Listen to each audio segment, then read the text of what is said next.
Hello, my beautiful gemstones. I'm already skipping. Gotta love it. I really have to get on that Wi-Fi booster, and I do apologize, but I think we've been doing pretty well here at my house for the reading. So, guys, thank you so much for coming. And I know the schedule has been wonky, but you guys have been troopers. I really do appreciate it. Bat Mom, kicking major butt faux show. Mama Cindy, hey, sweetie. Lotus Girl, I'm here. Long Island Bigfoot, yes, you were early, but that's okay. I hate when people are late. Better late than pregnant. Arisha Haynes, what's up, girl? Josephine Van Dam, hello. Blue crossword. I was going to say early bird gets the worm, but what good is a worm? Like, I want something better. What kind of iPhone did you get? Not the titanium one. Multifaceted Jules, what's up, sweetheart? Melissa Nicole, pick me, pick me. Okay, you're picked. That reminds me, I'm doing a contest. I'll explain to you guys. Eris, man, might be late. That's okay. Don't worry about it. I was only kidding about not liking late people. Mark Halstead, what's up, my sweetheart? Hope you are doing well. Vixen Doe, I don't remember if I said hi to you or not. Aaron G, looks like a new name. If not, don't be offended. There's a lot of people that come in and out, but either way, welcome. Happy Friday. So great to see you. Thank you for coming in. Nicole Perone, Raymond, Slow Motion, Roger Blair, what's up, sweetheart? You guys are so sweet. So sweet. I love it. So not really much on announcements. I am close, guys, finally, to 3,000 subscribers. And I have, I'll show them to you sometime at the end. I've got that crystal hair clip. I've got copies of my second book. I've got alien face, kind of, and then I have Darth Vader looking, and then spaceships, like big spaceships, all solid crystal. I'm going to be giving away a power box, guys, and I'm not sure how we're going to do it yet, but it's going to be given away on Halloween. Or if I reached 3,000 subscribers, I'm really excited about that, but I don't want to say when I reach 3,000 because that might be after Halloween and I want to do something for Halloween. So that's what we're looking at there. Hit the like. Thank you, Raymond. Guys, I'm so happy to see you all.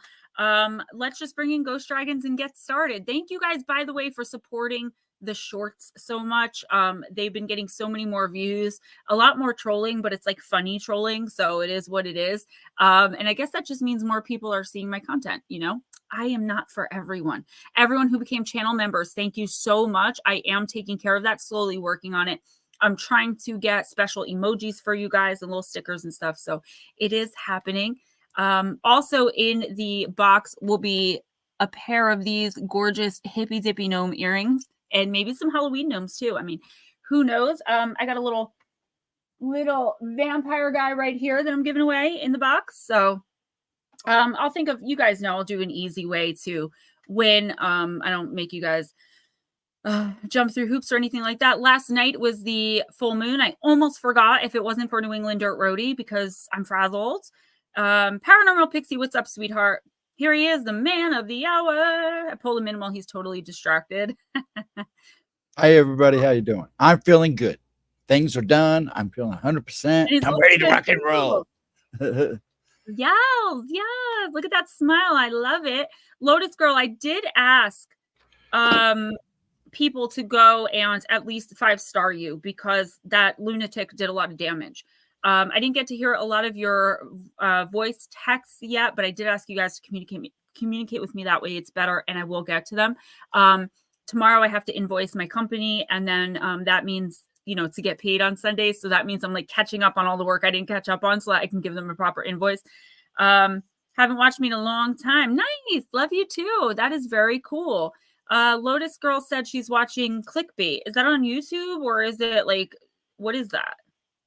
Clickbait. I want to find out. All right, let's just get started. Anything else comes up, I'll weave it in. Oh, guys, if you have to leave early for any reason, but you want to make sure you get a reading, feel free to let us know. We'll do our best to accommodate. Hi, Cindy Lee. We found out we both have the same middle name. Oh, really? Yeah. Anyways. Can't access Facebook or emails. That really stinks. I had an issue today. Like, I don't ever use Facebook Messenger because it was all just mainly men asking to see pictures of my feet. I don't know. It got like to the point where it was like a lot. So I don't use it. I don't ever go in there. And some guy was like, hey, I've known you for 8 years, like before you've been on YouTube, and you're going to do me like this because you're in a relationship with that dude and you don't talk to me. You block me on Messenger. I was like, honey, I don't recognize your name. My husband has nothing to do with who I speak to or when. And I'm not I don't halfway ghost people. So if I wouldn't just block you on Messenger. I hate that I am skipping. It's driving me nuts. I have the Wi-Fi booster literally right here, and I just haven't gotten the time. So maybe tomorrow or Sunday. And yeah, let's just get started. I know what clickbait means. It's like she's saying it like it's a show or something. Yeah, Risha, I do need to clean up my friends. The only people that I've been getting rid of, is like when I open my phone, because I do Facebook memories every morning, I will see images, like people's stories. If there's any nudity at all, that's how I get rid of people. Because I have to do a separate, like Gemma has to be the public page, and I think I'm putting too much private stuff on that public page, and I do have to separate them. Cosmic Neighbors. Yeah, so many people who follow multiple photo posts are trolls. I've been getting trolling mainly on the shorts ever since I wore this with the blonde wig and took those pictures. That is when it all started, and I knew it was going to start, but it's only people talking about my looks. I puff my lips out, my eyebrows are weird, and I dress like a WHORE. Okay, I'm good with that. I mean, I am whatever you say I am, right? If I wasn't, then why would I say I am? All right, now let's get started. 1 second here. I'm trying to catch up. Everybody's coming in. Hi, Johnny Yuma. Yeah, the higher I have it as high as it could possibly go. And it does work so much better. Crazy people on there. Yeah, I'm going to separate the two. I'm going to have the personal account with like my government name and like my friends from YouTube and my family. But then for people I really don't know, like for all the Gemma stuff, and I'll share my videos and everything on there. But as far as memories and everything, I do really need to separate because I have a lot of subscribers now. Okay, your first person is Batmom.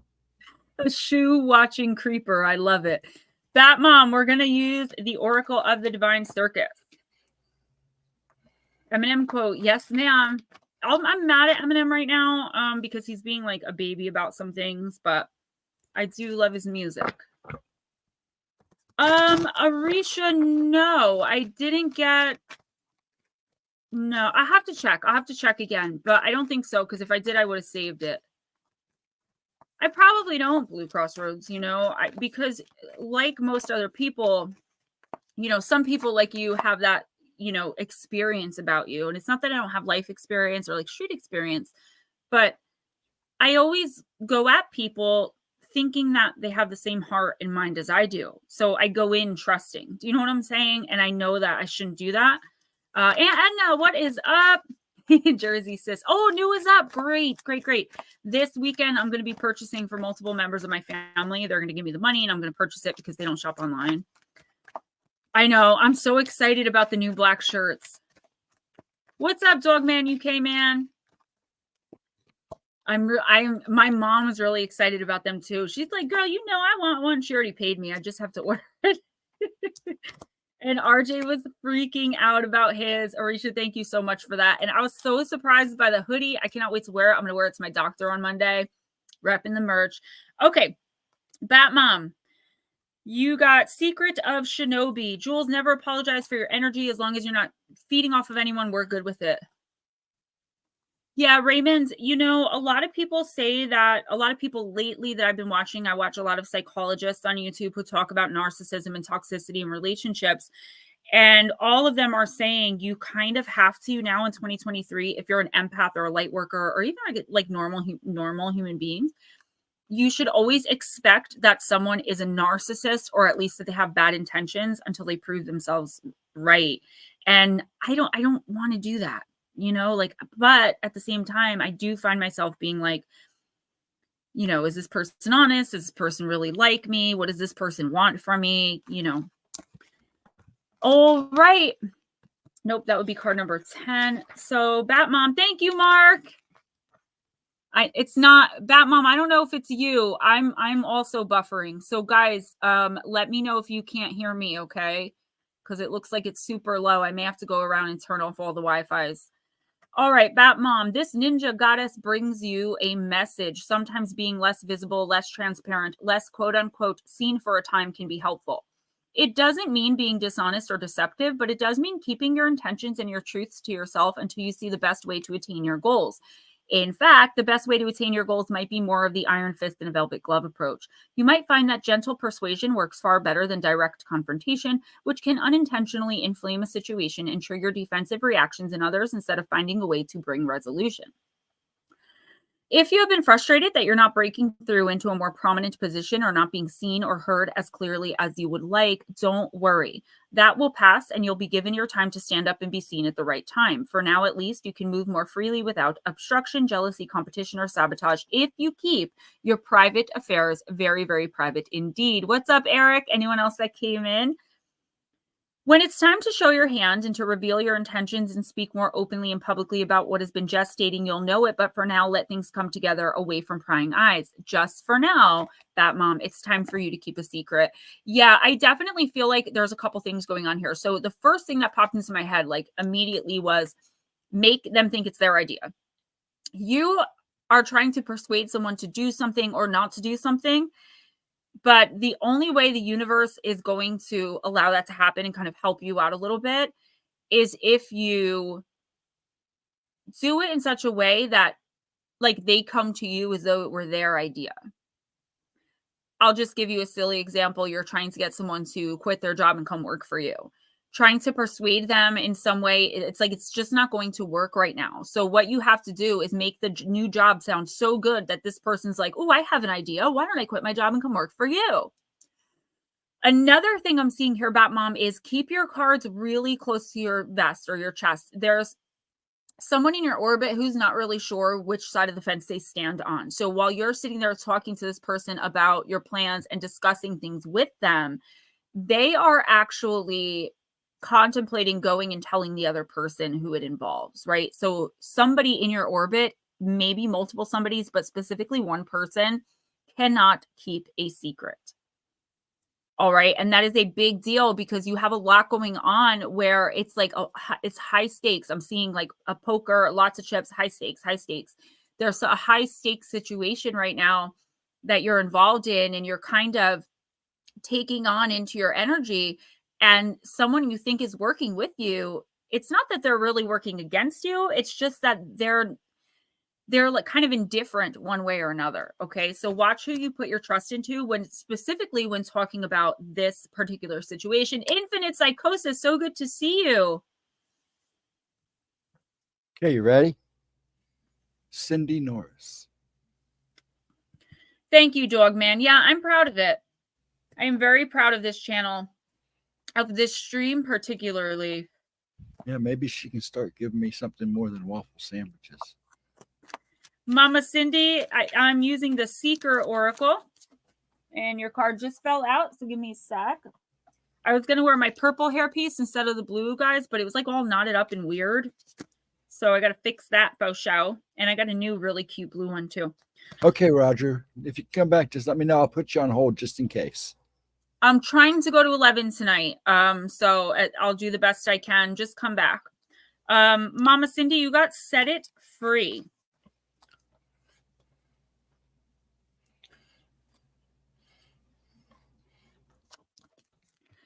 Cindy, we all have our dreams and personal aspirations. What we don't all possess is the courage to set those dreams free to see if we can make them a reality. What's holding you back?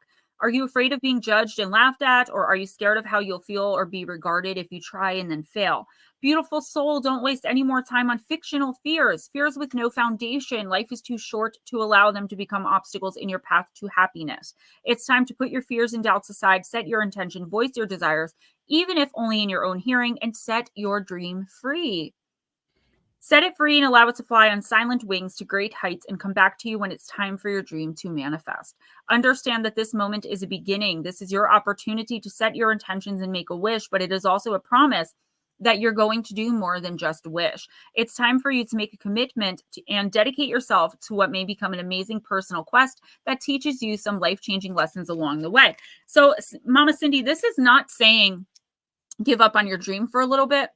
What it's saying is start putting it out there, right? If you don't want to tell people, and I'll give you an example. When I wanted to get on YouTube, when I looked at true crime YouTubers and I was like, I can do that.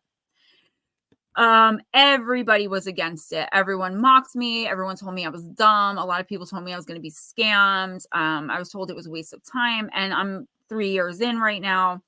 And I don't regret it at all. I met so many amazing people. I'm no longer lonely and alone all the time.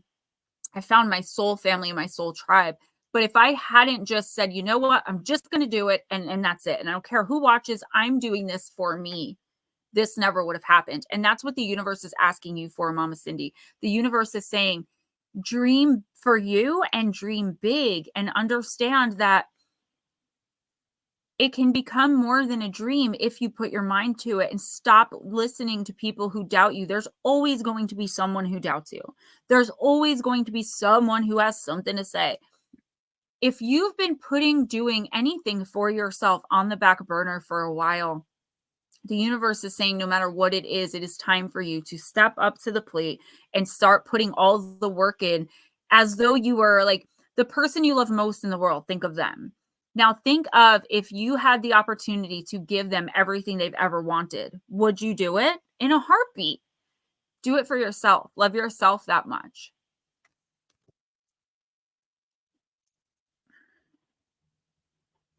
Oops, I'm sorry. It's okay. Lotus, I'm sorry. It was at the tip of my tongue, and I'm trying to type and say it at the same time. Miss Lotus, I'm going to use the Vampire Oracle.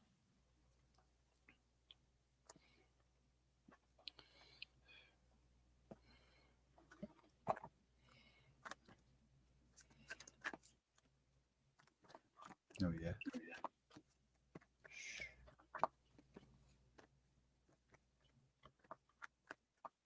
So guys, don't forget this Monday, for the first time in a really long time, there will be no upload at 11. I just needed the week to catch up, but I will be back next Monday.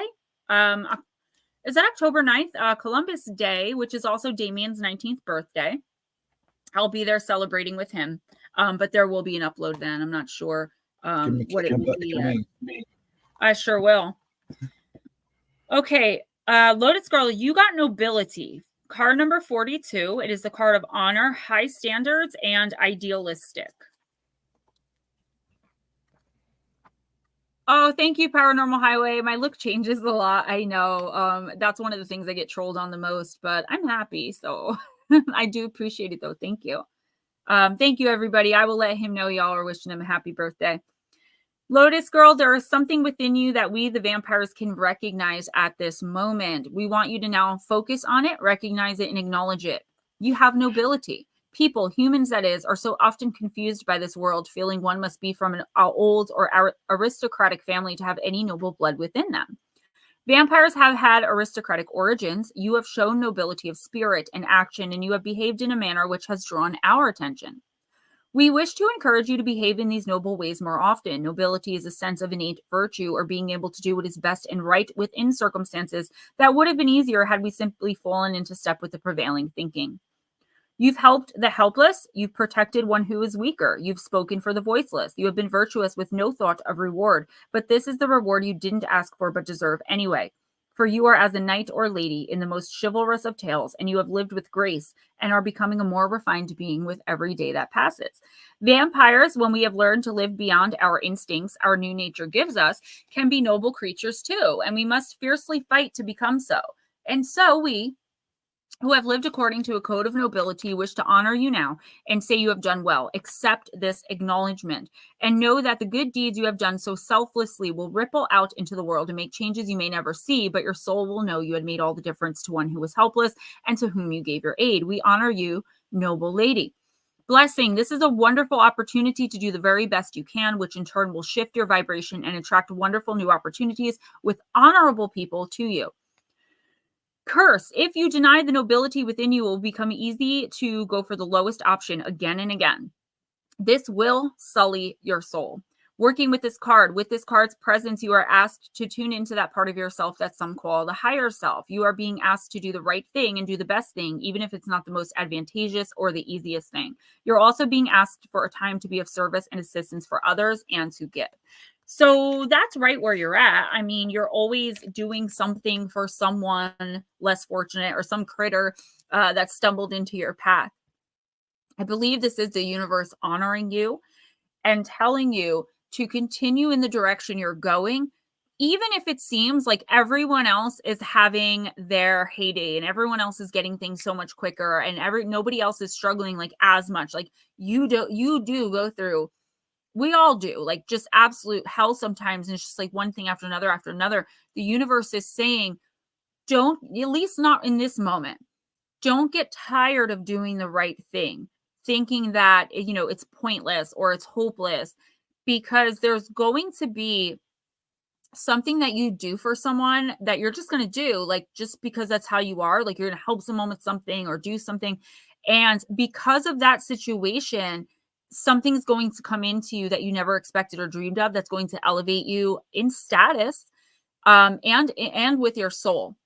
So I recently did some shorts on how to automatic write, like the best way to do that, and why we should be doing that if we're a novice instead of using Ouija boards, divining rods, and divining pendulums. And I think that that would be a good thing for you to receive the messages coming in if you ask to specifically interact and commune with your higher self. You can write questions down and just write the answers that come to your mind, and I can walk you through it if you want me to. I think there are some messages that are trying to get to you from your higher self that can really, really help you in the situation you're in. But because you're so stressed out and so focused on so many different things, you're not getting the downloads that are coming in. Cosmic Neighbors, thank you so much. Yes, thank you. I will definitely keep doing my thing. I appreciate that very much. Thank you. Arisha.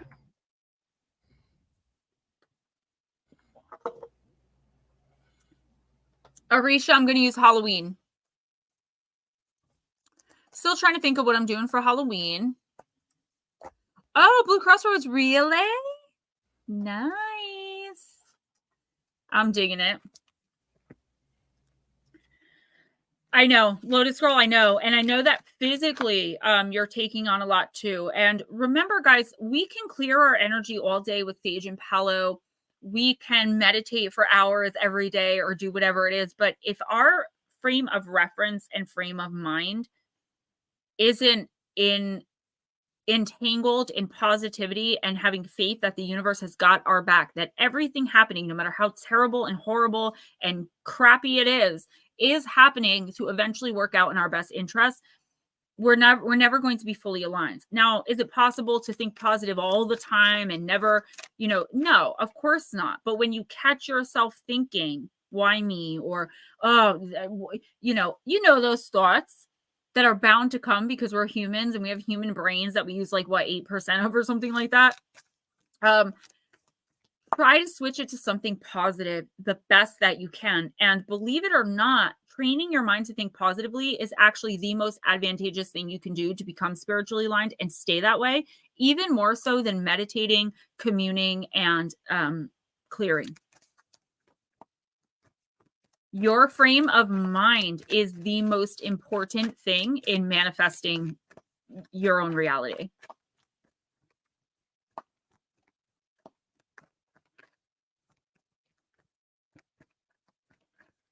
Black tourmaline and selenite in the corners. Vixen dough, I love it.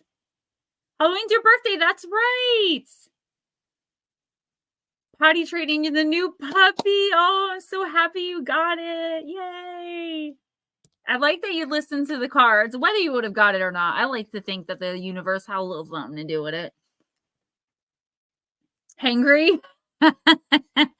Aaron G. Girl, I live off vitamins, nutrition shakes, and ramen. And I just had a bowl of cereal, okay? I know what it's like to be hangry. Oh, okay, Arisha, this actually makes a lot of sense. You got the spider, community, and web weaving.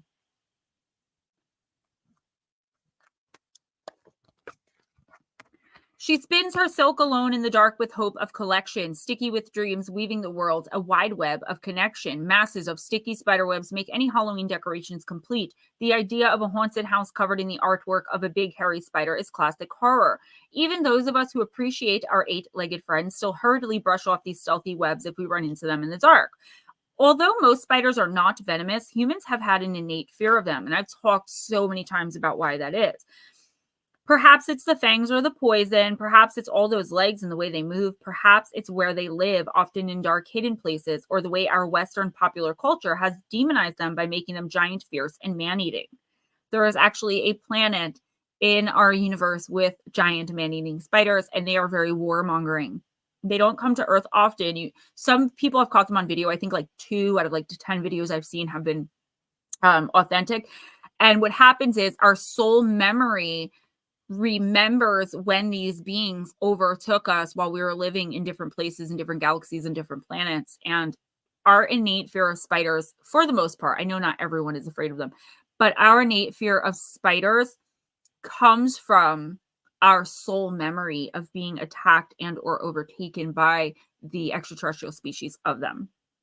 So some cultures, though, revere the spider in very positive ways. In many Native American traditions, for example, the spider is the creature that gives birth to all other animals and sustains the web of life. The goddess spider grandmother, and there is also a spider woman, is a key deity that brings wisdom, safety, and communications to all the tribes. She created and wove all the stars in the sky and makes soft webs for those that are troubled to rest upon and be supported by.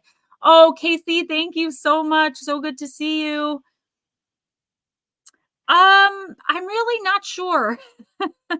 You guys see things a little bit differently than I do. If anyone can tell Casey where the channel membership is, I would really appreciate it. And Casey, thank you so much. As always, it's so good to see you.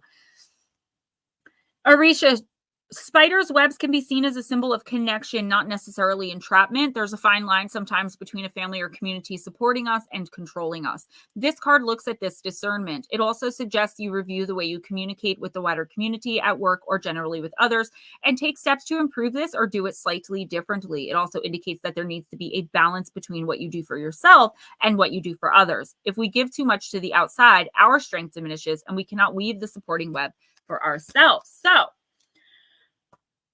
Arisha, there's a lot to unpack here. The first thing is you are giving way too much of your energy to everyone, and nobody is replenishing you. And I feel like that's a lot of the reason why you may feel so overwhelmed. You're not aligned in that way. Whereas you're just giving and giving and giving, and you're like, okay, it'll come back to me or it won't. No, you have to think like, that's cool. It's going to come back to me. And here's the distinction. You can't think I better get something back. I know you don't think that way, but there is a difference. Thinking, I hope that good turn is reciprocated. That's okay to, expect someone to say thank you when you go out of your way to hold the door for them. That's not really an expectation of getting something back. It's just common decency and respect. I feel like you're dealing with some people and giving too much energy to some dishonest people. And I know you still don't know what I'm talking about, but this is constantly and consistently, continuously coming up for months now. So I'm actually waiting to see it too. Like, who is it going to be? This snake in your grass. Another thing though, is I think you have more people that you can lean on who are supporting you than you think. What's up, Carl? I think that you are so used to having this little, hey, darkness, this little like circle, like maybe you and Arisha and maybe like 1 or 2 other people. That's like your little circle, but you have a wider web of people that you can, reach out to and lean on who want to support you.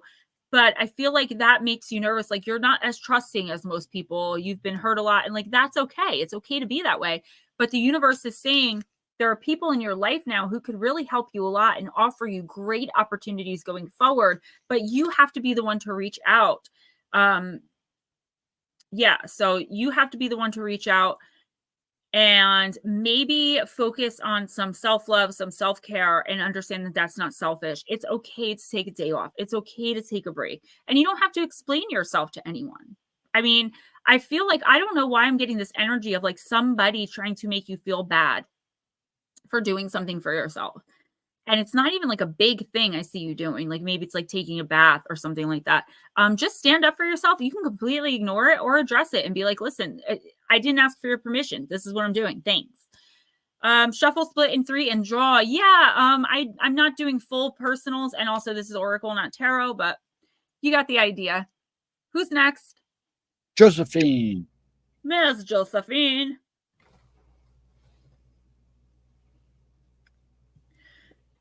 Josephine, let's use Moonology.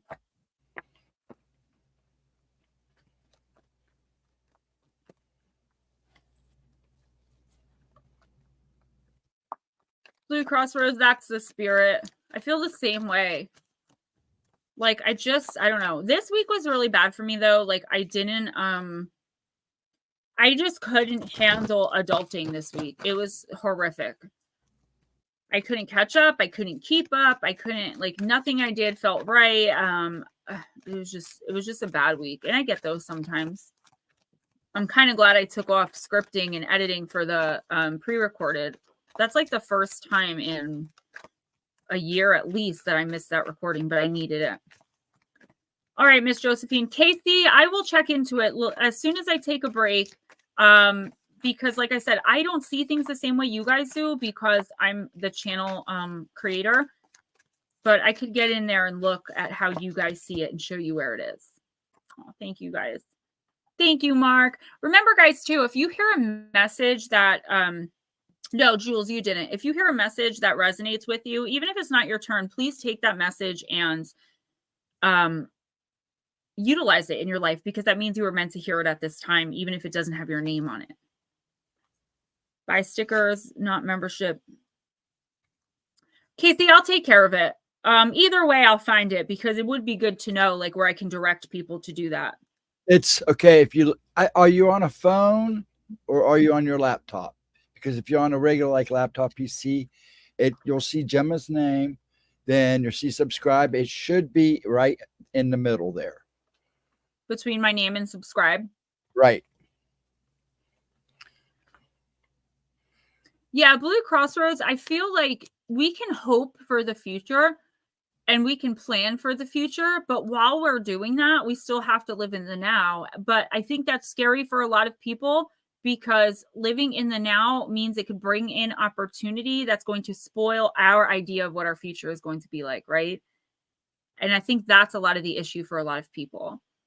Is that like, no, like I'm working towards this. Like, I don't want to meet anybody because I'm working towards this, or I don't want to move here because I plan on buying a house here. But these are the opportunities that the universe is bringing into your life for a reason.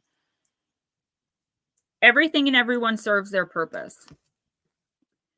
Josephine, this card is bursting with goddess energy and reminds you that while it's wonderful to have lofty dreams, you also need to ground those desires by taking inspired action. Commune with the heavens, but take practical steps down here on earth.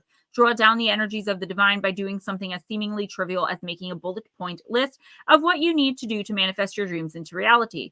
Also, Josephine, know that you are 100% worthy of your dreams. Ditch self-effacement, criticism, and second-guessing yourself and others. Find a balance between dreaming big and being practical. It's important to believe in our dreams, but we also need to take practical steps towards them. The energy of this card will help you to connect with that reality. Your manifestation affirmation for this week: I forgive myself for everything because I am doing my best. Josephine, again, there's a lot to unpack here. I feel like you do have a lot of goals and ambitions and wonderful, lofty dreams, but I feel like number one, you don't really know how to get there. It's like you're doing what you're doing for now, but for now seems to be taking forever because you don't know what the next step is. The universe is saying, stop, listen. The more you, like I was just saying to Arisha, like you need self-care. The more you care for yourself, the more you're going to get to learn in yourself, grow in yourself, and understand yourself.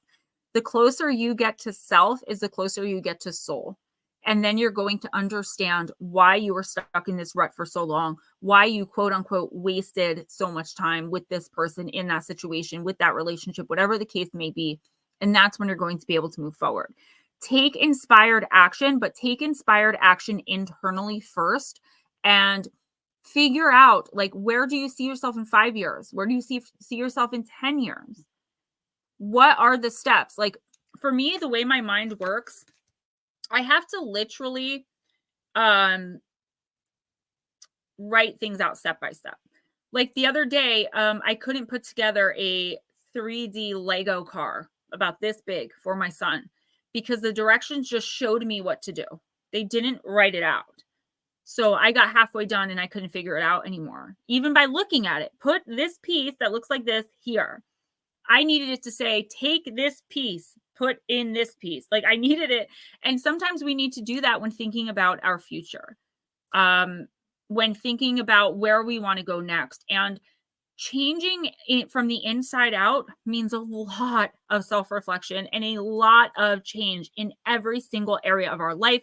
Because just for example, I'm not criticizing anyone. I'm just using this as an example. You know, you might be in a place once you get to know yourself better where you realize that, you know, the job that you're in, I'm not going to say what I was going to say. The job that you're in is very beneath you as a human being, not beneath human beings, but for you. Maybe you have a better education that you haven't put to use, things like that. And if we can look inside of ourselves without judging ourselves or others, that is the first step to really seeing that big picture of what our life's going to look like down the line. Small goals, Josephine, baby steps. Okay, ready? Yes. Blue Crossroads.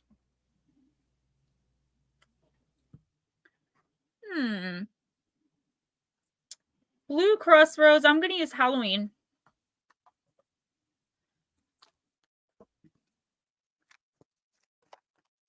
Guys, what I'm going to do is go on my laptop and my phone after the stream is over, probably tomorrow because I'll be home all day, and figure out where the membership buttons are. And then I'll put them in the, like the description of my channel. That's really weird. It should be there. That's where mine was at. But I don't know if it's different on phones or on certain I'll devices. find out where it is on like Androids and iPhones, and I'll find out where it is on tablets and laptops because it's probably in a completely different place. I know I can't even do things on YouTube Studio from my phone. I have to have a laptop in front of me, so it could be one of those things. I think it depends on what you're using. Thank you, Melissa Nicole. I got a haircut a few weeks ago, and I finally got my side part. Blue Crossroads, you got the card of forgiveness, reducing burden. Bye, Johnny. Nice to see you. Thanks for stopping in.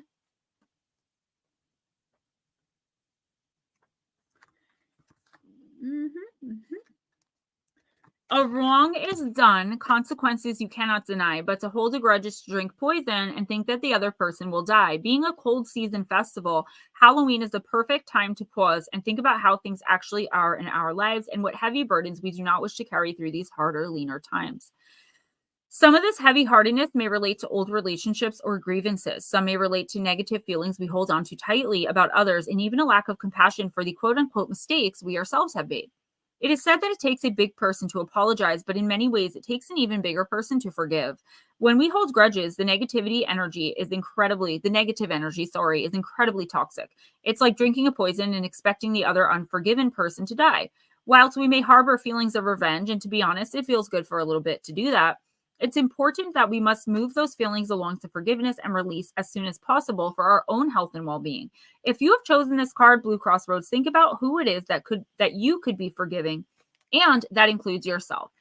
Well, we all have things that we want to forgive ourselves for, that we have to forgive ourselves for. If you look deep inside, like I'm the type of person that as soon as I apologize or as soon as I admit that wrong, that's me forgiving myself. When I can own up to it, for me, it's like, okay, I owned up to it. I'm not going to do that again. Let's move on, right? But it's not like that for everybody. I don't, however, think this card is about you. I'm also seeing like past. There is something or actually someone, and I do see a female, not just female energy, but female, that you are needing to forgive. And to be honest with you, I'm seeing the number 3. So there may be 3 females here, and it doesn't mean they're all romantic relationships. It's just 3 females that I don't even know if it's that you're holding a grudge against them or it's just that they're kind of in your life, just continuously doing the same stuff over and over again. And it's not, see, it's like 3 different situations, and I can't really break that down with one card, but I think you understand what I'm getting at. Like, make sure that no matter what, you keep your heart and your mind open to these people, even if you have to stop talking to them, or even if you have to renegotiate the relationship, right? Keep your heart open, keep your mind open, because you don't want to end up poisoning yourself. Relationships that are meant to work out, friendships, employer employee situations, like if they're meant to work out, they will.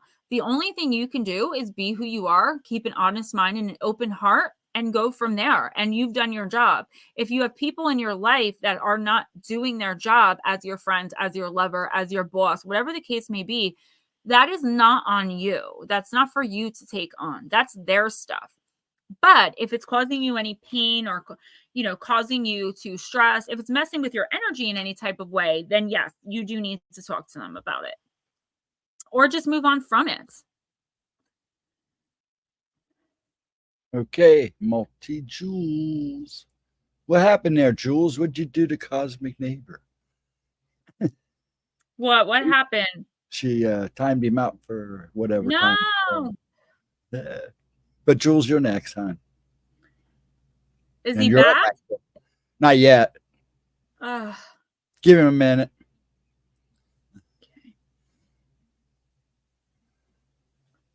Okay.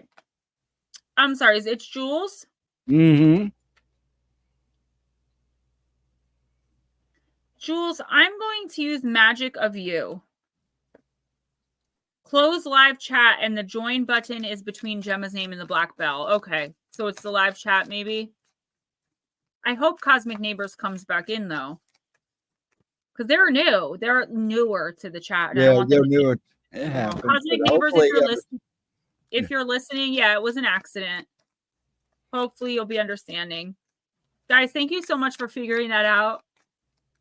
Mine Android beside the chat box.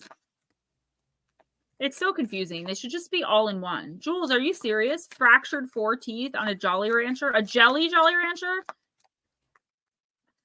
All right. Yeah, it should be in the same place everywhere, but of course that would just be way too simple. Yeah, sorry. I'm like, I hope they understand. Okay, so this is the second time. So when I pulled Josephine's card, Full Moon in Virgo, Take Inspired Action, and then Euphoria, both those cards came up in personals today. It's unusual for me to draw. I do 7 cards. I did 1 personal. Casey will be here, sweetie. And for both these cards to show up, it's a powerful message probably for everybody then in that case. So everyone take heed.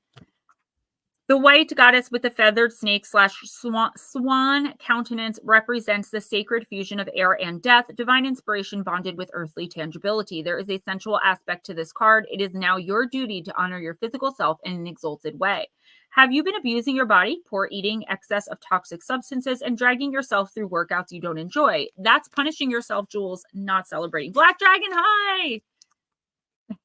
Black Dragon, right? I definitely should have done that. Don't put anything in your body that's not worthy of your goddess status.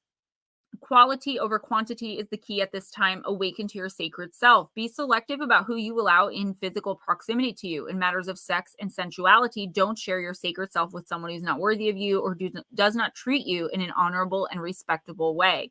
The woman of Euphoria holds her hands gently and seductively over her heart as she considers the blessed magnificence of her reality. She's quiet and reflective. This is a deep inner comprehension, not bound by society's laws and others' opinions.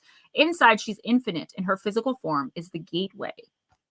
Jules, this is really deep. And Magic of You usually does have some really deep messages.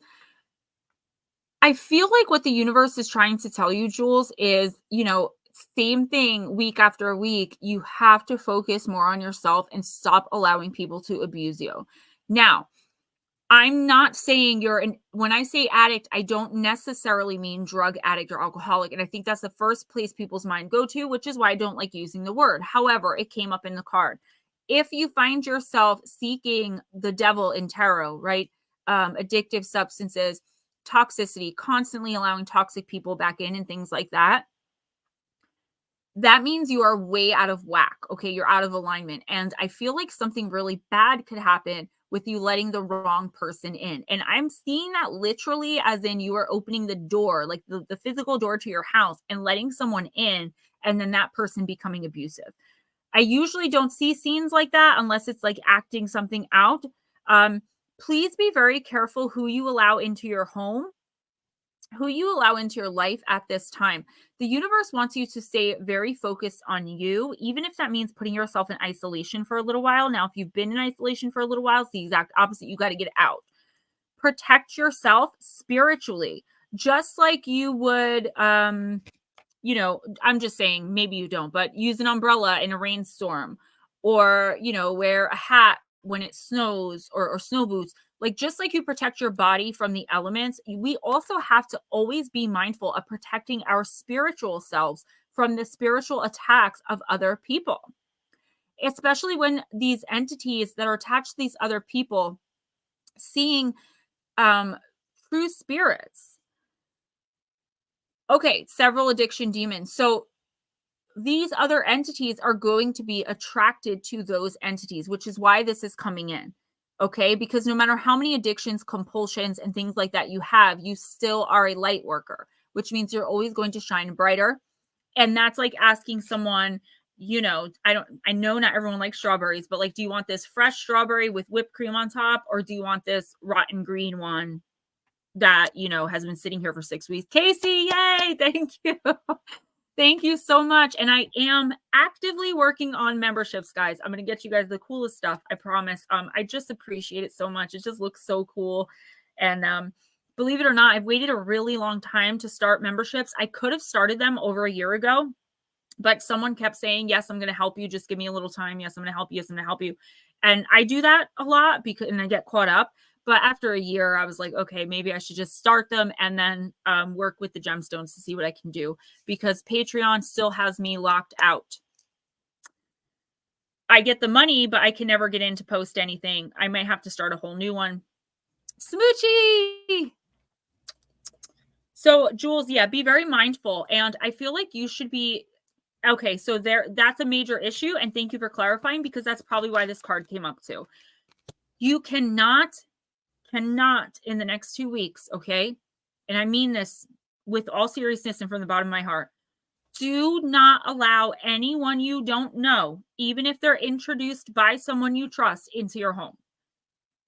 Don't do it. I don't know why. I'm seeing a very bad scene playing out here. Hang out with them outside. Get a coffee with them. Slip them $1. Like, as long as it's nothing manipulative, they're not taking advantage of you. But do not let anyone you don't know, with or without introduction, into your home. Please don't do it.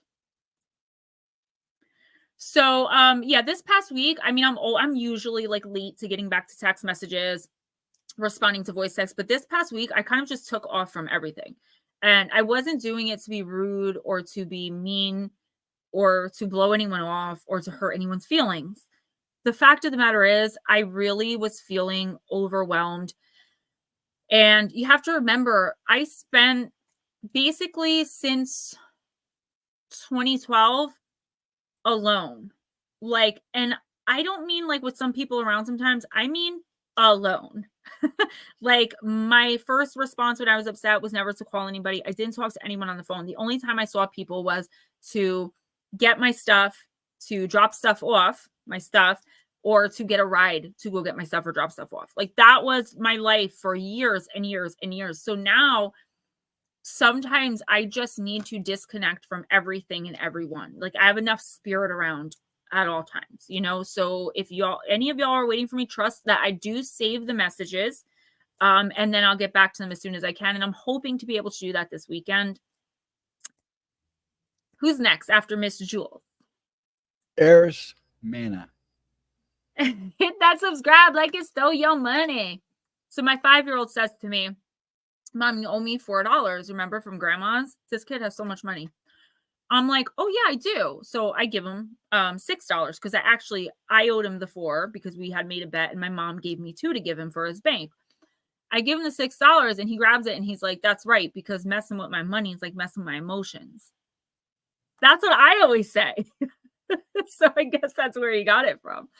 I'm sorry. Who did you say was next? Eris Mana. Did he come back yet? Oh, did he leave? I didn't see him leave. Oh, I thought he left. You're still welcome. here? You're welcome, Miss Jules. I can read for him anyway, and we can timestamp. I thought for some reason he left, but I could, I'm like frazzled. I didn't see. I was just trying to keep up. I heard the funniest joke the other day. Now I can't think of what it was. Not funny, but like cute.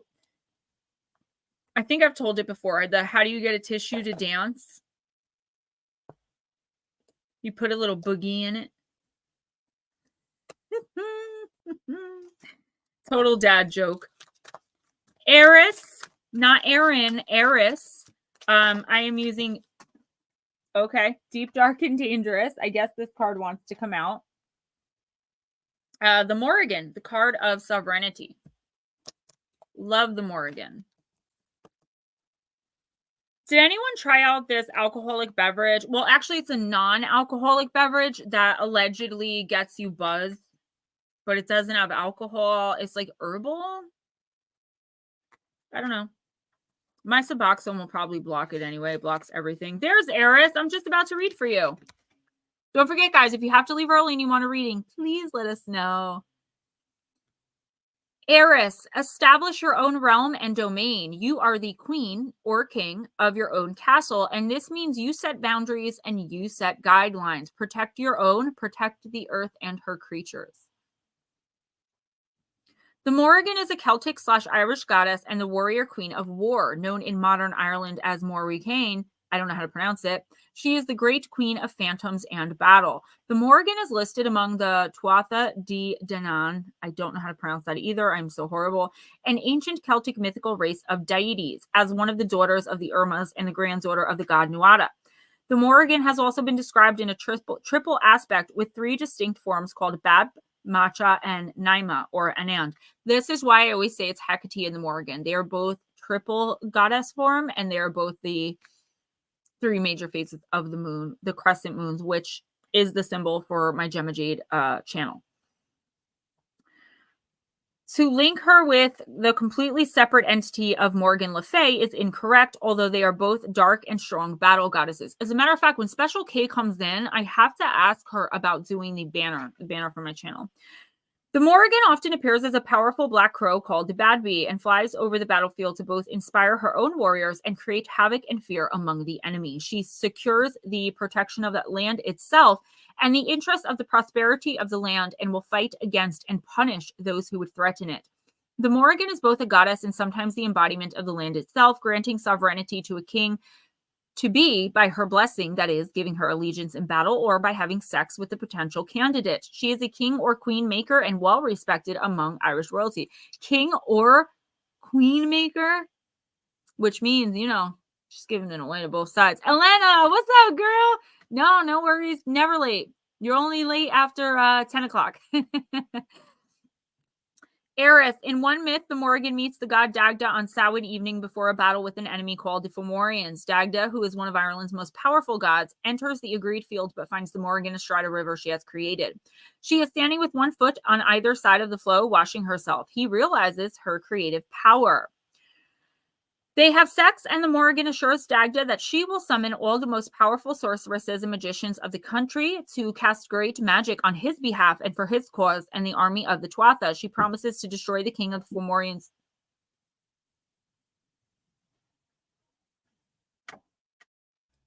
I heard that. What's going on? Something's moving around. I can hear it clear as day. I'll tell you when I'm done reading. By draining the blood of his heart. As they are all standing on the battlefields ready to begin the battle, the Tuatha leader, Lug, asks each of the deities what they will do in the heat of battle. The Morrigan states that she will destroy, confuse, and subdue the enemy and cast great magic. The battle wages for some time, but the Morrigan enters the fray and chants her magic. Immediately, the Fomorians' lines break and they run for the sea. The Morrigan is also a fate teller. She can be a frightening force who foresees the fate of others, and it is said she appears to the families of those who die in battle, washing their bloodied clothing. Your plant companion is vervain, and your crystal companion is citrine. Multifaceted jewels, yes, absolutely. He's not here right now. That was some shadow people that I thought that I basically vanquished, that I guess that I didn't. But we're going to ignore them and be in a really great mood, uplift, positive energy gets rid of them every single time. It confuses them. Long Island Bigfoot, thank you so much. I appreciate you letting me do my Temu shopping. It was you? Oh my gosh, it was you. I wish you guys would come visit me.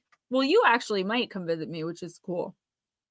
That was creepy though. Did you guys hear that? It's very rare that I like jump. You know what I mean? Like to see me like get nervous like that. Vanquish with the best of them. Just shout. I'm all over it. I'm over here. It's a baby deer. I'm sorry, Eris. I'm so unprofessional. Okay, so citrine, Eris, citrine, and I think I have a nice piece of citrine somewhere over there. I might have recently given it away though. Okay, so Eris, basically what this is saying is you don't know how much power you have inside of you, and there's a situation in your life right now that you may be feeling, and if you don't know what I'm talking about, you will in the next week or two, possibly going along the lines of a month. But I hope you're already going through it so that you can work through this. So I feel as though you feel helpless and or powerless in one situation. It could even be something really small that you just feel like, man, I wish I could help with that. The universe is saying you can. Like, make sure that you're looking into every avenue. There may be something you're not exploring. Like you may be like, I'm just, again, silly example, Gemma, but you know, you want to help your best friend out with them getting their car fixed. This is a very small thing, but it's probably something a little bigger, but you don't have the money. You're like, well, I could call my mom. She might give it to me, but I'm not going to do that because maybe she won't. It's like expecting others not to show up. That's a much better way to say that, Gemma. Eris, you're expecting other people not to show up for you. And the fact of the matter is, you show up for people, which means you should have the same confidence in the people around you that when you need them to be there, they're going to. And if not, you really need to reevaluate those friendships, those relationships, okay? Those situations you're in. Anybody that we think when we're in turmoil or trouble, well, nah, why call them? We need to evaluate why they're actually in our lives. And that doesn't mean that people always need to be there in times of crisis, but we should at least have people in our lives that we know would be if we really, really needed them. There's a relationship here, romantic or otherwise, that you need to analyze. And I also feel like you're not looking at all of, it's not that you're not seeing it. Nothing's hidden from you. You're just not looking at all of the options in front of you. You may not be seeing it, but it's not hidden. It's like right there. And I feel like you do know what it is, but you're like, I'm not going to go that route. No way am I asking so-and-so for this. When really, if you ask so-and-so, that's how you're going to get what you're looking for. Does that make sense?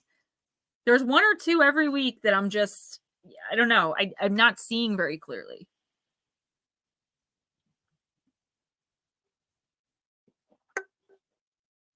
Who's next? Mark Holstead. Darling, Dr. Sheen.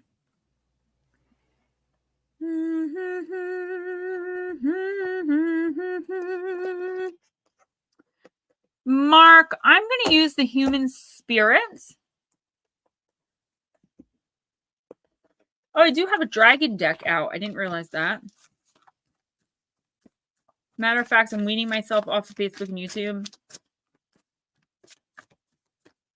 Blue Crossroads, I absolutely agree, but I don't want you to leave Facebook and YouTube. And then how will we communicate? Through text, I guess? Text is really like, then you don't know anything about anyone. I only use text because I absolutely have to for my own sanity. All right, Mark, let's see.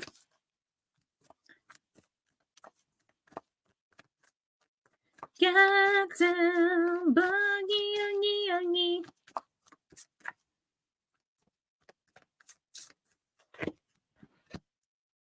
I can do that. Eating burritos. Okay. Mark, you got Midas Touch. This is a really good card. Mama Cindy, yeah, I know that I have over 200 decks and they're usually different, the ones that I pull. But if you ever have a deck in mind when you come in, just let me know. I don't mind doing that every once in a while. As long as you don't ask like every single time, only because if I don't have it out, then I got to get up and get it. But every once in a while, I have no issue with you guys asking me. It's really not a problem. I have like 4 dragon decks, but Dragon Path is my favorite one. Mark, you have the golden touch. You have worked hard, or perhaps you just inherited this amazing skill to touch all that you desire, and it turns golden and shiny. Yours, no strings attached. Does it feel rewarding, or do you come to just expect little morsels of gold to form at your beck and call? Let's take a moment to think about instant gratification without gratitude.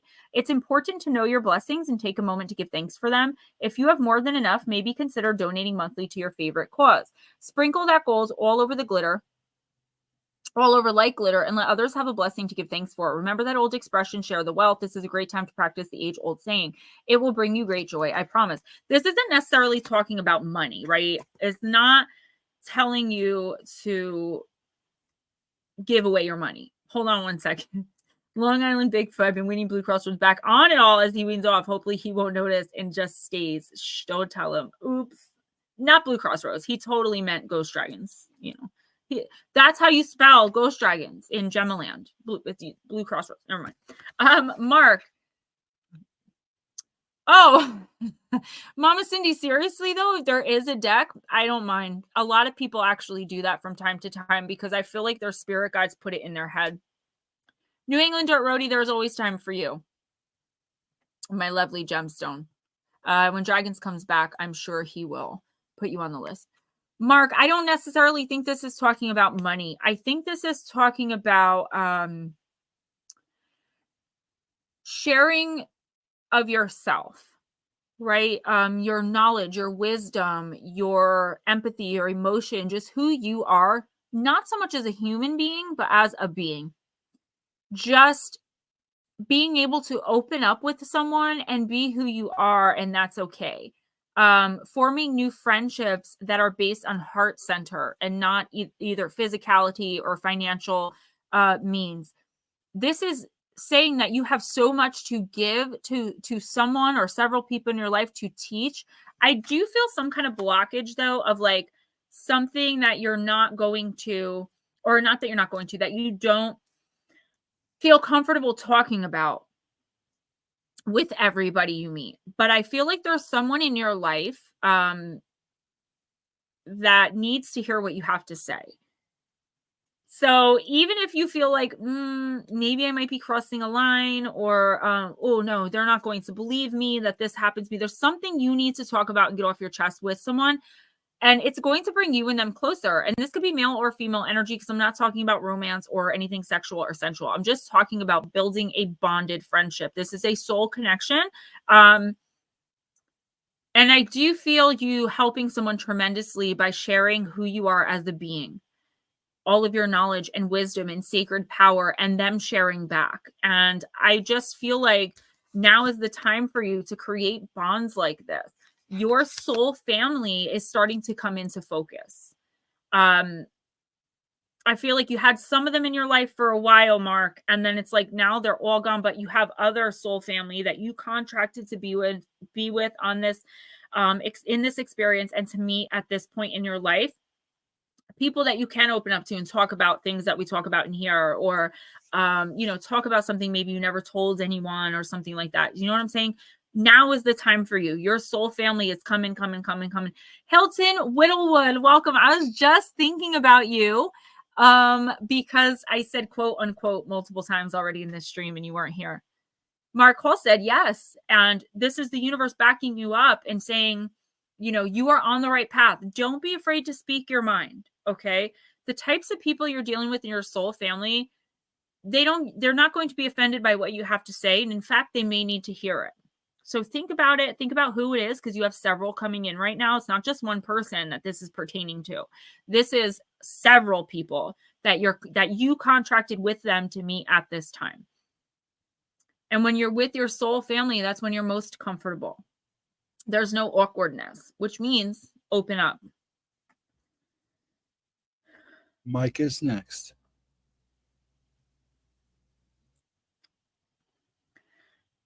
Let's see. Shadow people have tormented me since I was little. They used to I always say they tried to get me to, and I realize that's not the right language. That's why people don't understand what I'm saying. They used to try to compel me to do really bad things that would hurt me or possibly kill me, until I learned how to kind of turn them off.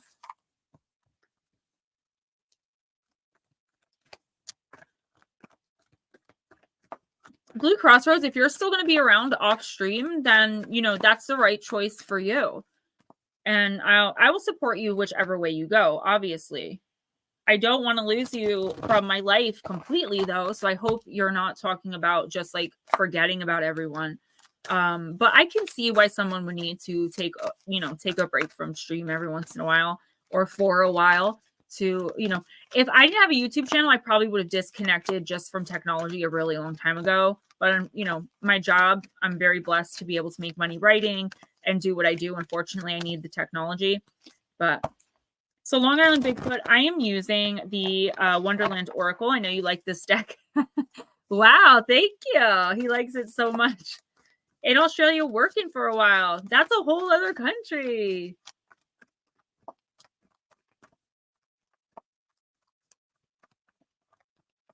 Where's my rock?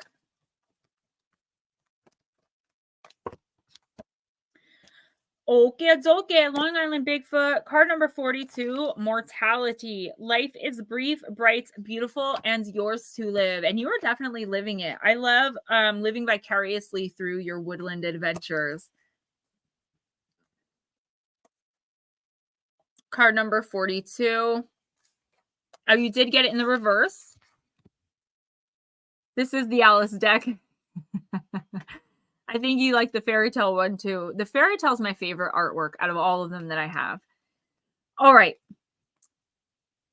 If that there king was to wake, added Tweedledum, you'd go out, bang, just like a candle. I shouldn't, Alice said indignantly. Life is, as Tweedledum points out, a strange thing where we can go out in just a moment. None of us knows how long we have, and no matter what we believe or tell ourselves, we are all mortal in this form. This lifetime is just one brief, bright jewel. Alice denies this, but it's the truth. We are all mortal, and we all pass on. We must know this so we can hold on to the precious gift that is this existence. When this card comes, Mike, it doesn't mean you're about to die. It's not the card of death, but a reminder of the beauty and fragility of this particular existence. It urges us all to take this life and make it as beautiful, as meaningful, and as full of adventure as we can. Too many of us live in this life as if it were a burden, awaiting another lifetime or a quote-unquote heaven, which will save us from the difficulties and challenges of being mortal. Instead of living as if there's forever or a better place to go, or as if other lifetimes or existences in the afterlife will be better, live this life as though this life is all you have. Live like this is the very best you're ever going to experience. Live like this is the greatest blessing, the most treasured gift you could have ever been given. Life like this life is heaven. And I think it's supposed to say, live like this life is heaven, and your very existence is a miracle of creation, because we can and we will go out like a candle someday. And when that takes place, the only true measure of a soul is what we did here with this priceless gift of human life. So the divination is appreciation of existence, relishing being alive, making the most of every moment, accepting mortality in ourselves and in others, living in the present, and feeling joy at being alive. But you got it in reverse. The belief that this life has less value than other possible lives you've lived. I can definitely relate. That resonates with me. Wasting time, procrastinating, or stagnating, waiting for a quote-unquote heaven, believing life is more a curse than a blessing, a burden to be carried, refusing to believe in your own mortality, denial of death's presence within life, and living as though life is forever. I honestly feel like you are skipping out on opportunities. I don't get it as like a fear-based thing, though. I think you're just like, meh, like, I think you're just kind of chilling, and the vibe I'm getting from you is like, it'll come to me. Like if it was meant to be, it'll come to me. I'm just going to do my thing. And, it is what it is. And it is what it is a great motto in certain situations, Mike. But I feel like there's something in your life. I just feel like the first stirrings of it. So it may not be something you're even aware of right now, but I do feel like there's an energy coming in of something that can make you, it's not that your life's bad now or that you don't like your life or that there's something, technically wrong. It's just that this person or this thing, maybe it's an opportunity to do something, is going to come in and make your life that much better. But if you sit back waiting for whatever this is to come to you, it's going to take, like, just to put it on a human timeline, I'll say it's going to take, 20 years, as opposed to if you opened yourself up to whatever this is a little bit, took a little more initiative, it would take like 6 months. And it is something that will enrich your life. I'm sorry I can't tell you what it is, but because I don't know, but I feel like you're waiting for something. You're waiting for something in your life. There's one little thing, and to you it is a little thing. Not because you don't care, but just because you're going with the flow. Like, that's the vibe. No big deal. But the universe is saying, if you step your game up a little bit, you can really bring whatever this is to you so much more quick and enrich your life that much more quickly. Run into a Yowie. Blue Crossroads, you are very loved. I feel like a lot of the time, a lot of us don't know how loved we are. Like, you are very loved. I feel like a lot of people in my life don't realize how much I love them because I don't talk to people. And that's on me. Like, I will go days without responding to people. Blue Crossroads, I'm not specifically speaking about you. I'm just saying in general. I don't know. And I can see why people would take that as like me not caring. But it's really not. It is me caring. It's me caring to the point where I'm like, okay, I don't want to bother this person with this, or I'll get to that in a little bit. And then a little bit never comes because I'm constantly doing something else and something else and something else and something else. And then it's the next day. And then I'm so guilty for not getting to whatever it was that I'll go another day because I don't want to just say sorry. It's crazy. LIB is a legend. Is legends. Ready? Right. Long Island Bigfoot. Thank you. Yes. It's like mustering up. That's exactly how to put it. The ability to talk to everyone separately. And it's not because I care any less for anyone else or it's just not who I am right now. I did like 12 years of just being me. It's a very hard thing to break out of. And before that, it was abusive relationship after abusive relationship, like, not to get too deep, but then like I wasn't allowed to talk to people. So most of my life I was by myself and like not talking to people. And before that, it was, the abilities and not wanting to let people in and tell them, hey, your grandma's with you. Like it was just, so for me personally, that is a lot of the reason why I don't respond or reach out as much as normal people do. A normal person can pick up the phone and be like, oh, hey, and talk for 10 minutes. I'm just like, I can't do it. All right. I'm sorry, Ghost Dragons. Who's next? Vixen Doe. Vixen Doe. What do you know? I'm going to use, I want to do the For the Love of Dragons, but Moonology. Baby UFO, what happened?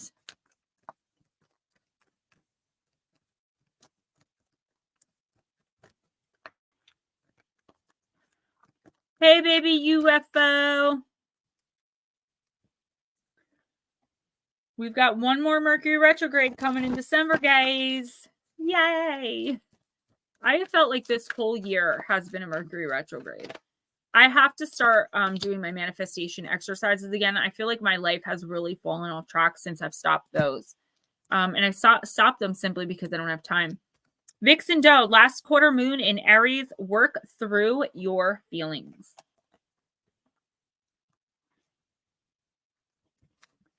Someone has had their feelings hurt. Maybe it's you.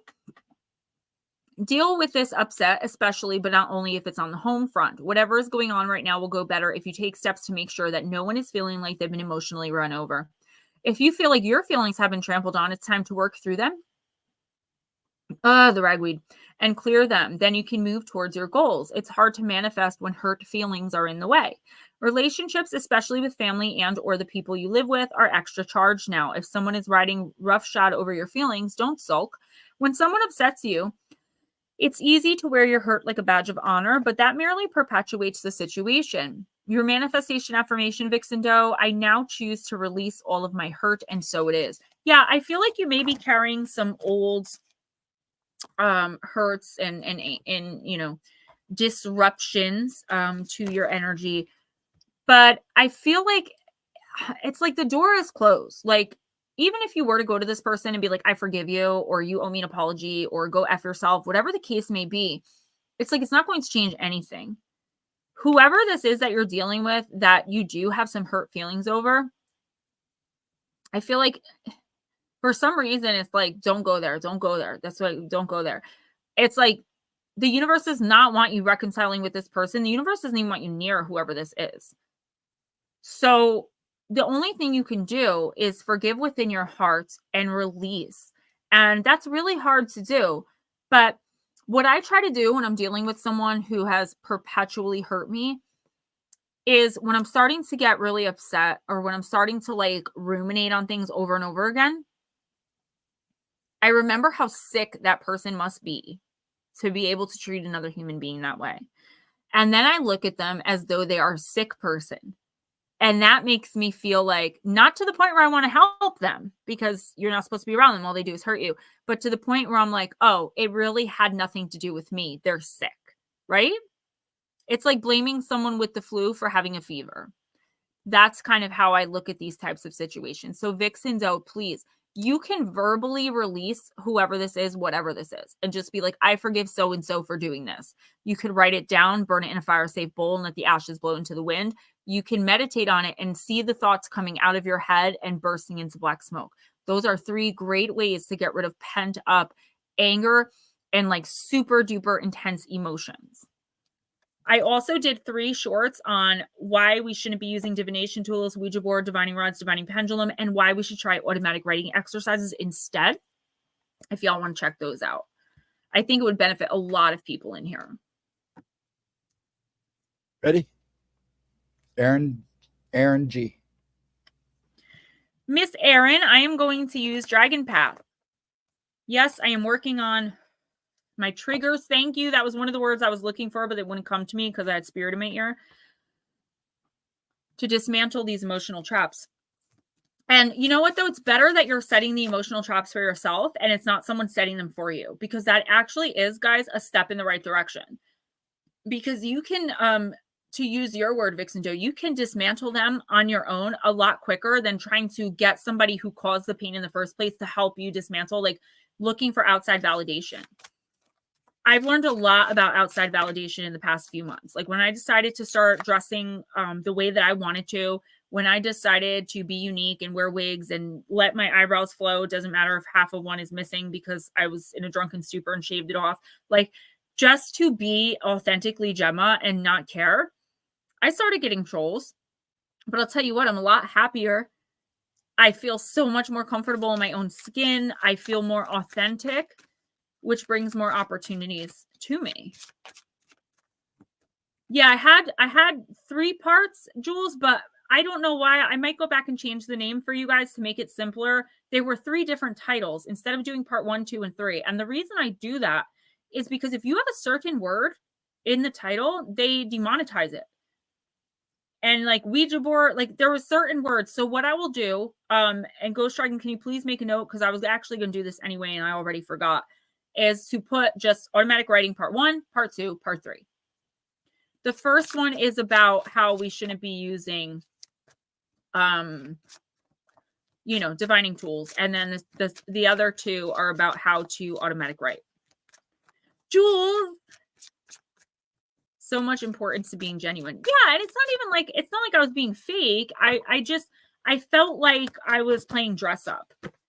You know, I like wigs and I like, I don't know, weird clothes, I guess. And I've always been that way. But I'm an adult now. I make my own money. I buy my own things. So I might as well do and do what I like and look how I want to look. All right, Miss Erin, thank you for being patient, everybody. And it's funny because as soon as I started being authentically me with the wigs, less makeup, the different clothes, that's when I started getting trolled by people. Because people get so uncomfortable around authenticity. Oh, bye, Sir Hilton. Next time, if you want a reading, let me know. Yes, your genuine self has purple hair. Yeah, Jules, they were released all in a row. It's just they're not titled that. Ooh. Erin, you got card number 7, Magic and Manifestation. We are here to help you turn your dreams into reality, change your world, and support you. These 2 dragons are the only pair on one card in this deck. Originally, they were separate, but as I began to connect with them more deeply, I realized that they were a beautiful pair of 2 equal parts, magic and manifestation. These unusual dragons are powerful allies to have and are amongst the most influential and magical of all the dragons yet to come to Earth. If they have shown themselves to you, their message is, quote, "We have danced into your consciousness to reassure you that the worst is now behind you. Your journey has been a long and arduous one at times. Now look to the future and embrace what is to come," end quote. They carry the limitless energy of magic and manifestation and warn you, quote, "Be sure and clear in your intentions when invoking our presence, for we are the alchemists." Is what you are asking for what you truly desire? Will it serve and benefit your own higher purpose? Call upon us when you want things to swoop into your life. We are here to help your dreams turn to reality, change your world, and support you as you undertake your journey. Look deep inside and ask what it is you really want. Once you're clear about your choices, we will assist you in achieving them. End quote. These dragons will dive to your aid when you need any special kind of practical support. If you need help on a specific aspect of your physical existence here on Earth, you can call upon their dynamism to help you manifest it. These dual dragons are known as the miracle makers. Get your jersey on. Okay. So, Erin, this is a really good card talking about positive manifestation. Okay. So I feel like you are coming out of that dark night of the soul type energy, that like crazy, oppressive, thick fog that we all have to go through at least once a year. The problem is, I feel like you don't see it for what it is. There's someone in your life or something, it could be an opportunity or some relationship that's rekindling. There's something happening here that you're looking at through the lens of, this is only going to not work out anyway. Whether it's romantic, whether it's slow motion, I know exactly what you're talking about, and I agree 100%. Erin, it's like you have this idea of the things that you want. You know, if only I had X, then I would have Y, Z. My life would be so much better, right? But then once you get X, Y, and Z, then it's like, oh, I have this, but if only I had A, B, and C. But it's like these things are at your fingertips. You're just not seeing them for what they are because you're expecting things to come in a certain way. You have like this order in your head of like the bullet points that I was talking about in another card. That's not for you. You have like, I'm going to do this, I'm going to do this, I'm going to do this, I'm going to do this, I'm going to get here. Doing A, B, C, D is going to get me to E, and then I'm going to have F.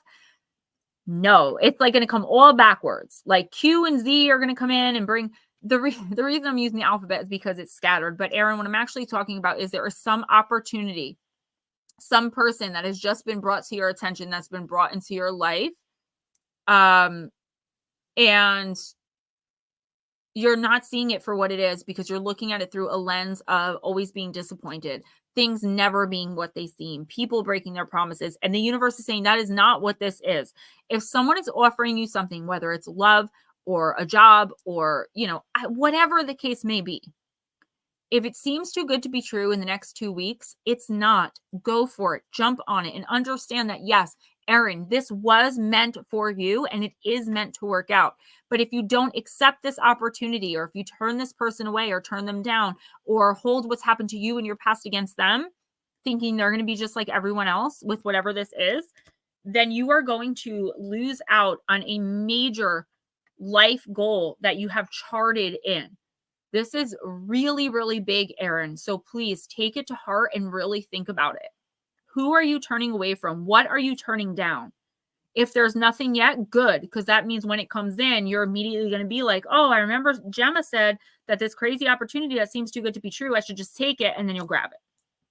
It's not too late even if you turned it down already.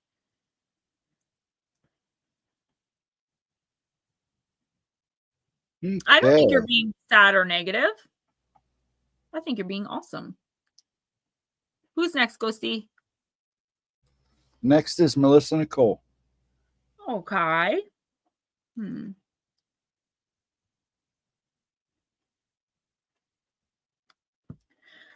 Melissa, I am going to use the Anne Stokes Gothic. Vixen Doe, well said. Saying no is often the true path to sanity.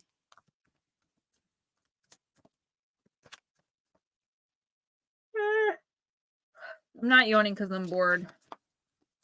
I'm just tired. I've been up since 6 o'clock. I'll give you my schedule.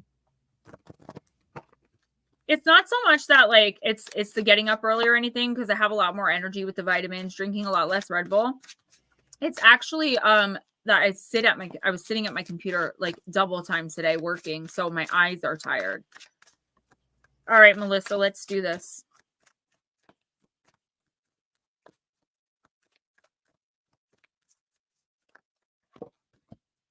Raven. Oh, it's such a beautiful card.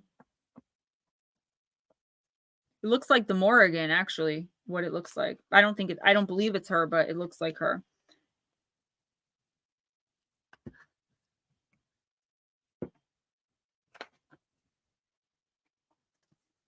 It is the card of shape-shifting. With a raven on her wrist, this young woman with her jet black hair and midnight blue dress seemed to be in the process of transforming. With wings sprouting from her back and feathers spreading across her cheeks like a mask, she begins to take on the identity of her familiar.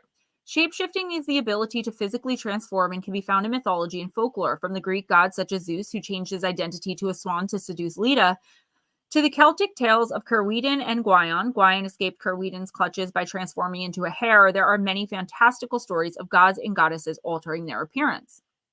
There are times when we all shapeshift in daily life, such as when we put on a brave face or mask disappointment. We might do this to protect our own emotions or other people's, but there are times when imitation can be of even greater use. If you have drawn this card, Melissa, it is time to shapeshift. If you are hoping to secure that high-profile job, then you might need to dress or sound the part. If you want to invite love and kindness into your life, then displaying those qualities could help compassion find you. The woman in this card is manifesting qualities inherent within her that will assist her journey. How can you embrace yours?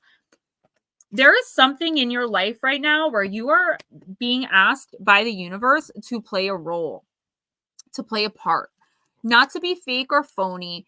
It is a part that's deep inside of you, but I feel like it may be hard for you to do. I'm not seeing you immediately latching onto this role. Unfortunately, sometimes we have to go against our best interests in order to secure something of interest in the future. Meaning, right now, it is important that you keep a part of yourself, Melissa, hidden from at least one person or in one situation. It is important that you play by the rules. And I'm not talking about someone else's rules. Like, I'm not saying let someone control you. It's like you have to behave a certain way or go with the flow when you really don't want to. Pretend like everything's okay when it's really not, just for the next week or two and just in one situation. And the reason for that is exposure. I don't know what that means. I see someone being exposed. Like, you do what you need to do for you. Yeah, you don't really feel like doing it, but I'm telling you what. It's like, say you're like me and you're a medium. I don't immediately like go into my kid's school and be like, oh, you have a dead person with you. Like, I put that mask on of more normalcy to mask myself for societal norms, because I don't want to embarrass anybody. I don't want people thinking I'm crazy. And unfortunately, that's the society we live in.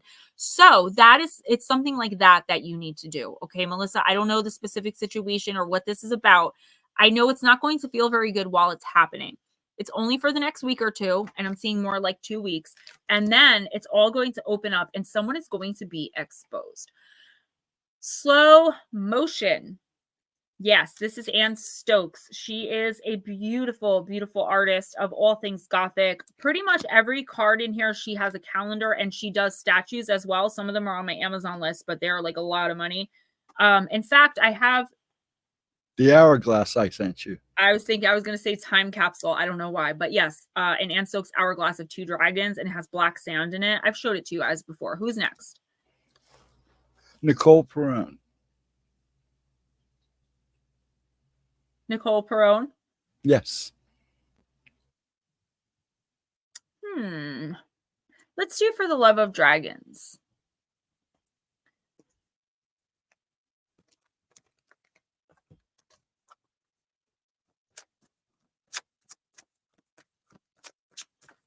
Yeah, she's really good. I like Jasmine Beckett Griffith as well, but she does more like she did this. Like she does these ones, this kind of artwork, like the big head, the big eyes, which I think are so cute. All right, Nicole.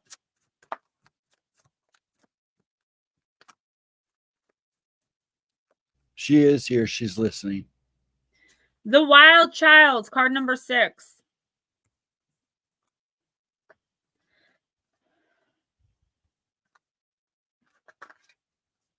Never let the tame ones tell you how to live.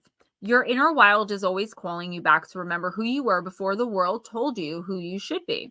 Just as the dragon never apologizes for its fire, you should never apologize for the wild child that roams the forest of your heart.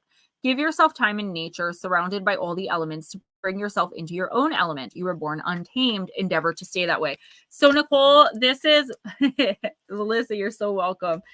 This is the exact opposite of the reading I just gave Melissa. This is telling you don't back down on your ideals. Don't back down on your opinions. Be vehement in defending whatever this is about yourself or about your life, your situation that someone else is trying to attack. Now, here's the thing. The universe doesn't want you on the defense. We always want you acting in the interest of kindness, compassion, and love from your heart center. But some people and in some situations, it's just not possible to do that because of our humanity. The universe is saying, get back into nature if you can. If you can go for a walk in the woods or even a walk in the park. If you can't do that, I know not everyone lives like in the middle of the woods. Just make sure you get grounded with your feet in the dirt, okay, under the moonlight. Doesn't have to be any specific moon. Doesn't have to be full moon. But definitely, I'm choking on the pollen or whatever is out there. It's, I guess, such bad allergies. Definitely get out in the moonlight with your bare feet in the earth because somebody is coming for you. I feel like it would just be best to just keep living your life the way you're living it and completely ignore not ignore someone to be rude or to be mean or to hurt them. This is a toxic, chaotic person and or situation that you have no business being in because you have elevated beyond it. And I think this person or whoever's involved here can't understand that you just kind of outgrew them and you're no longer willing to play their game or fight the same argument. You're just not willing anymore. Like you're too above it. Literally, meaning you're vibrating higher. So the best thing that the universe would suggest, instead of getting caught up in this back and forth and this like offensive position or defensive position, of having to like defend yourself, explain yourself, stick up for yourself, like just walk away from it. I feel like you're already away because I see a separation, but someone is trying to drag you back into something. Don't take the bait. You are going to take so many steps backwards if you take this bait. No, don't do it.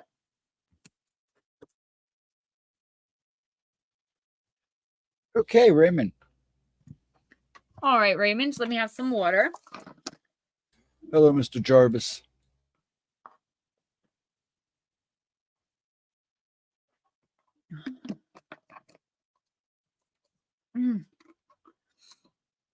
Can't believe this. Like, I'm literally having trouble swallowing, but I can't close the windows because then it gets too warm in here.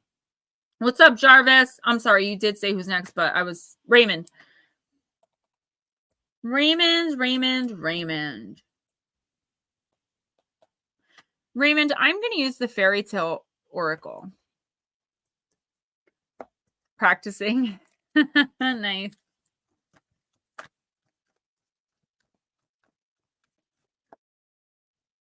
My ear is itchy.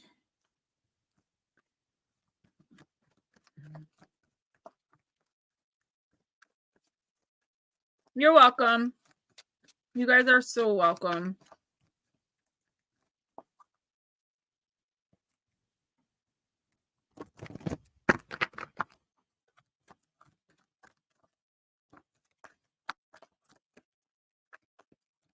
Let's do it.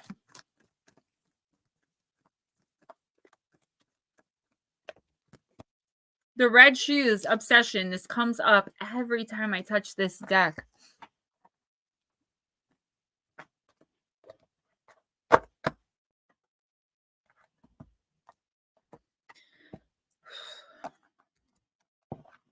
All right, all right, all right. Card number 20. Hans Christian Andersen uses a symbol of red shoes in more than one fairy tale, and they symbolize, when given up gladly for friendship and love, a sacrifice because they are so valued and treasured. But in this tale, a trickster, the devil, almost in his guise as he appears in the traditional tarot, offers a young girl red shoes. She covets them and misunderstands what they are because her greed for them is all-encompassing, and she accepts them. They are more important to her than her relationships, her community, and even respect. This is the key to the story, that all things lead to our addiction and compulsion that control us and enslave us are most often offered to us, and they begin to chip away at what makes us good people. All addictions hurt us, not only physically, they destroy us ethically. So the first lesson when we receive this card is to know when to say no to an offer we find hard to resist. In this tale, the young girl's shoes are activated to do what they're meant to do. They dance, but they have no interest or concern for the young girl who wears them. They spin and turn until she's exhausted and weeping and out of control. This is the same with all compulsions, addictions, and things that start out as fun. This is how addiction begins, and her desire for the shoes overrides everything. Just as addicts steal from those they once loved, the craving overwhelms all love, and it becomes the reason for living, which will eventually kill us. The only solution for the girl is to beg for the woodcutter to chop off her feet, a horrible, horrible option, but she begs for him to release her from the shoes, which will not come off otherwise. So she sacrifices her feet and starts again, broken and crippled, and yet she does go on. And life begins again, and she creates a life where she has learned and suffered and changed, but which now is within her own control. This card asks you, Raymond, to consider a radical, strong solution to a very difficult problem. It could be a relationship that feels out of control, or your devotion or addiction to something that started out as recreation, a desire, a longing, something you thought would be wonderful and give you a great deal and take nothing except it has taken, and perhaps maybe it's even taken over your life. You need to seek help, and you need to break the chains, cut yourself free, and start again. This could be painful and difficult, but it will result in being free to be yourself again, except a whole lot wiser and able to help others who wish to embrace the curse of the beautiful red shoes too. Neuropathy and zero feelings in your feet. I'm really sorry. This isn't a literal thing about like your feet. Although it is interesting that you do have that and you pulled this card. Again, whenever I say addiction, people immediately go to drug or alcohol, and sometimes people get offended. There is something here, though, that either you're dealing with right now or that is about to be offered to you. It could be a toxic ex returning. It could be a relapse into some sort of addiction. Guys, you could have a shopping addiction. Like, it doesn't have to be drugs. It could be. On the other hand of that, if none of those are the case, there is something coming in here that can be quite addicting that is going to be offered to you, or that has just been offered to you that you're actually thinking about accepting, whether it be a drug or, you know, something bad that you have to do to make money. I don't know what it is. A vice. Thank you. Thank you, Eris. A vice. This is the universe warning you. Don't even start. Don't even accept it. It's like making a deal with the devil. Okay, there is something here, just the opposite of what I just said. If something seems to be too good to be true, it is in the next week or two. Somebody is desperately trying to turn you on to something or give you something or have you do something that's going to get you so caught up that you're going to end up losing yourself. This is a really serious card. And this card means a lot to me personally. And I always take it very seriously when I pull it for either myself or others. So Raymond, please make sure that you're not in the process of getting caught up in something that you're going to get in way over your head. I see you entering whatever this is in like kindness. I see you wanting to do something good, wanting to help. And then it's just like immediately return on investment of negative. So just be careful with who you're dealing with. The people, places, and things you're putting yourself around in the next couple of weeks, because I do see like some really savage energy aimed at you. Yeah, Raymond, that's an issue. You know, we basically all do that, but we all have to learn to stop doing that, or we are never going to move forward. Because if you don't know your limit of giving, takers don't know any limit to taking, and they will take and take and take until you set a limit. And setting a limit is not being a bad person. It's not being a horrible person. It is okay to say no. My biggest example is when I say, if you won $1 million or if you have $1 million and someone asks you to borrow $1, you are not obligated to give that person, no matter who they are, $1 just because you have $1 million. You should only do it if you want to, if you feel there's a good reason to do it.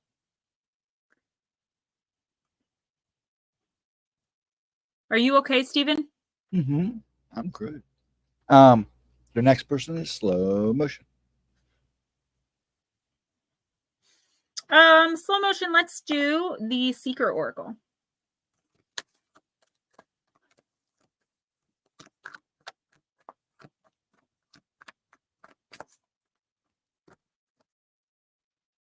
I hope everyone has an amazing weekend. I'm looking forward to getting some R&R on Sunday faux show. And I get paid on Sunday. Yay! Taker's gonna take. Shake it off. Taker's gonna take. Shake it off. Whoa. Heck yeah.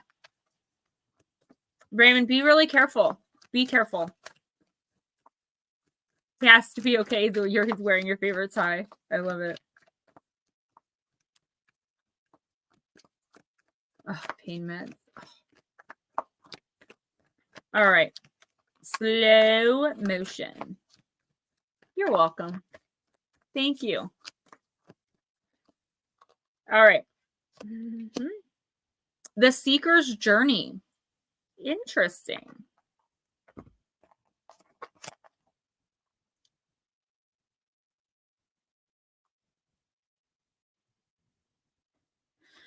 All right, slow motion. A seeker's journey is one of self-exploration, self-discovery, and self-realization. While on their journey, a seeker will face tests of patience, faith, resilience, and fortitude. They will face their fears and suffer hardship, but they will choose to see an opportunity to learn in every moment. They believe that everything happens for a reason, even when the reason is not apparent or one that is easy to accept. They believe because they understand that every effect has a cause. Every path will offer reward and consequence, and both choice and circumstance determine the outcome. They wish to learn so they can navigate life with more confidence. They seek to understand so they can make better choices. Slow motion, a seeker has an innate desire to know and understand the mysterious workings of the world and of the universe, both the spiritual and the physical. They are curious, questioning life. The way it moves us, shapes us, is a puzzle they want to solve, but paradoxically, they're also willing to embrace the mysterious unknown. The destination will be arrived at when it is meant to, and not a moment before. Ultimately, it is the journey itself that matters. Knowledge and growth cannot be forced, for the mind can only conceive what the eyes are willing to see. There will be signs along the way. Sometimes the seeker will see them, and sometimes they'll miss them. The journey can be a winding one that has the seeker revisiting a moment more than once to discover something that was not seen or understood initially. Sometimes the lesson offered is not the one that is learned the first time, or it is offered in stages so the information revealed heals instead of doing harm. Are you ready to journey with more awareness and intent? Yes, you are definitely a seeker, and you're coming into a great time of like real wisdom. Surpassing knowledge, at least in one area of your life. I feel like you've had difficulty in this area for your whole life. And not only this life, the reason you've had so much difficulty in this one area love relationships your entire life is because you brought baggage from at least one past life into this one. It is a lesson that your soul has been trying to learn for multiple lifetimes now, and you're finally mastering it. You are not going to bring this into your next incarnation with you should you choose to reincarnate. Slow motion, this is amazing. I don't know if it has to do with love or if it has to do with just who you are as an individual, things that you want in life, things that, boundaries, whatever it is. Keep seeking and don't let anyone make you feel uncomfortable if you're asking questions, right? I do feel like, and this is, I always say there's one or two every week that I'm kind of like not really understanding, but I feel like you are. Don't stop looking for answers, right? Even if you feel like you've far surpassed, like, for example, just say it's abusive relationships. You far surpassed that. You haven't been in one in years. You're in a great relationship. Even if you break up with someone, like it's healthy. Even if you've surpassed the initial problem, if this makes sense, slow motion, the universe does not want you to stop learning. Don't stop learning and growing in any area of your life. Just so you know, I was having a conversation here with Elena. She said she didn't run a reading because somebody else's reading helped her. And I told her, listen to your reading. It might add context to it. Oh yeah, you can. No, that's good that you're resonating with other readings. But here's the thing: like even when I do the 1 minute readings on shorts, I always say look at your sun, moon, and rising, because the more information, the better. And if you get resonation with someone else's message, that's wonderful. But there is a specific message for you that you can add to that resonation. It's totally up to you, though. If you feel like you've got enough, that's perfectly fine. But just know, Elena, that you bring it, if bring it all together, it will be more well-rounded. Okay, you ready? Yeah. Miss Pixie. Blue Crossroads pain meds are how I got off alcohol. And then it got on. I was too sick. I had to do one or the other. I could not do both, so I chose the pain meds. Miss Pixie. Let's use Della on a wait for Miss Pixie. I've been waiting to use this all night. One of my favies because I love fairy tales.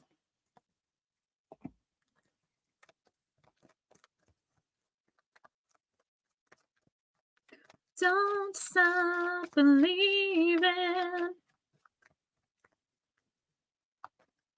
Hold on to that feeling. That scared me.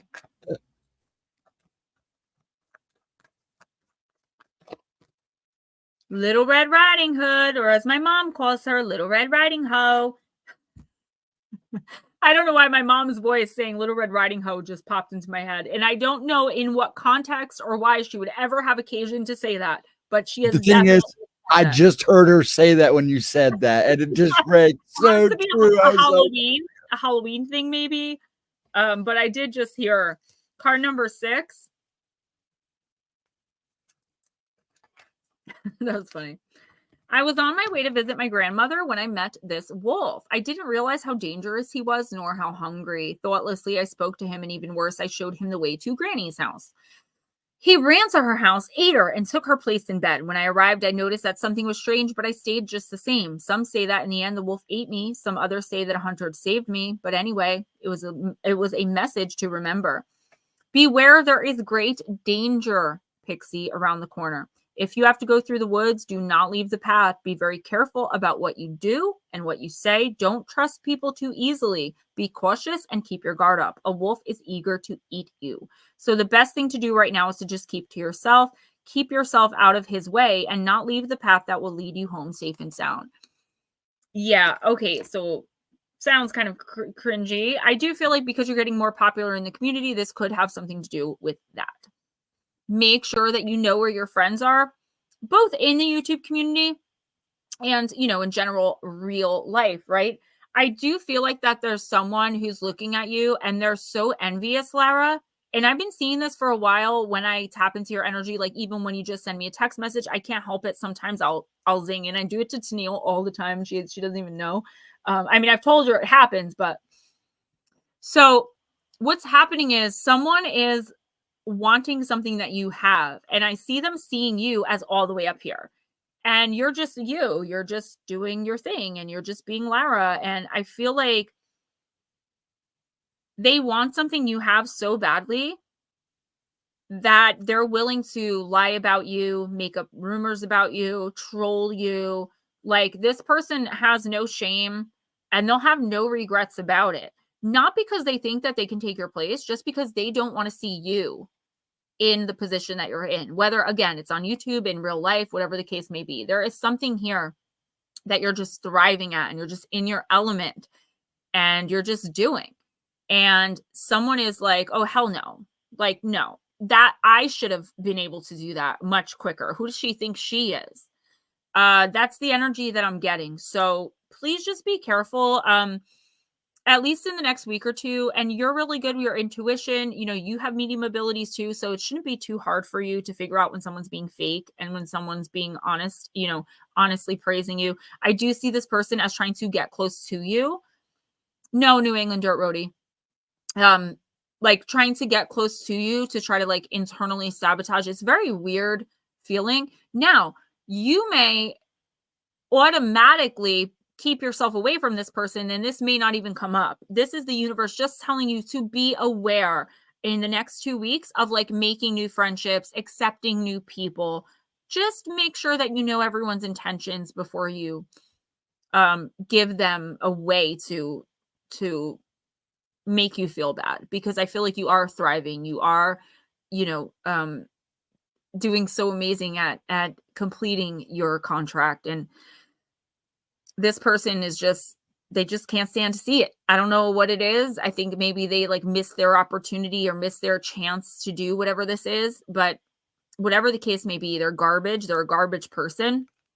Just remember that not everyone, just because we see the light in people doesn't mean they're going to work with that light. That's why a lot of us end up in abusive relationships. We end up attached and connected to narcissists. It's because we see the light in them. It's beautiful. It shines bright. They have so much potential to be such a decent, beautiful, well-rounded human being. But if they're not working with that light or in the space of that light, it's pointless. It's useless. And it can't do anything for us. Good night, slow motion. Love you. Thank you so much for coming in. Ralph, if he's still here, I was hoping he'd answer, but he hasn't answered back yet. We'll try him again before we end. That is fine. I don't want to do too many timestamps tonight. You know, I feel like we're flowing good and we're fine. We're everyone good. Popped in. Okay, go ahead and do Cosmic Neighbor. Cosmic Neighbor. Cosmic Neighbor, do you identify as male or female? I'm asking because I'm connecting with a specific energy, but I need to make sure. Some decks have more feminine energy. Some decks have more masculine, and I don't want to pull the wrong one and get a mixed up message. I almost always, I don't think I've ever been wrong, but I don't say it out loud just in case okay, I thought so. Just in case I am. Now, if I had said female, then it you know, you might have been offended. That's why I don't assume, even though I see it all over you. Okay. With that in mind, we are going to use the Vampire Oracle.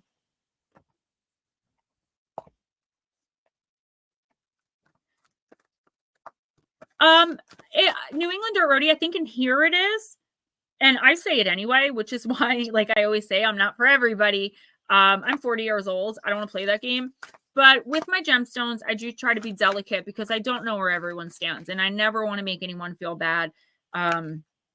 But like in general, that's what I say. I can't. Like, I'm too old to be able to keep up with all of it. Thank you. I know people are like, I fall asleep to your voice. I'm like, how? I'm like Lois Griffin, for crying out loud.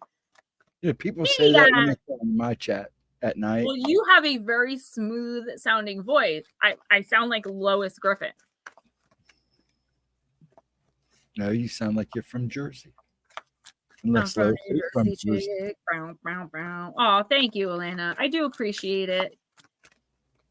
Oh, guys, don't forget, I'm starting November's readings next week, and they're still only $20. So hit me up on PayPal or Cash App for that. If you don't have PayPal or Cash App and you want to do it through Super Chat, that's okay too. But let me know that that's what it's for. Woo! Okay, so I don't want anyone getting. You guys are so sweet. Thank you. Thank you. Someone was like, "You're 40? I thought you were 30." I'm like, "That's why I'm showing you guys my skincare." um, I've been called Sir a lot. Vixen Joe, yes, I do remember that with Fox Buck. It was weird because I was picking up female energy, but then someone else kept calling you Sir, and I was like, "Okay." Black Dragon, yeah, you definitely are right. You guys are so sweet. Thank you so much. I do appreciate it, and the compliments really do, they do build me up a lot and give me confidence to continue the way that I'm going, which is amazing because I have almost 3,000 subscribers. Okay. So cosmic neighbors, don't be freaked out. That death will come, mortal, finite, and fragile, card number 30. And I'm already seeing, every time I get a death card, I always see some sort of major, big, drastic change coming in, or that you could already be dealing with.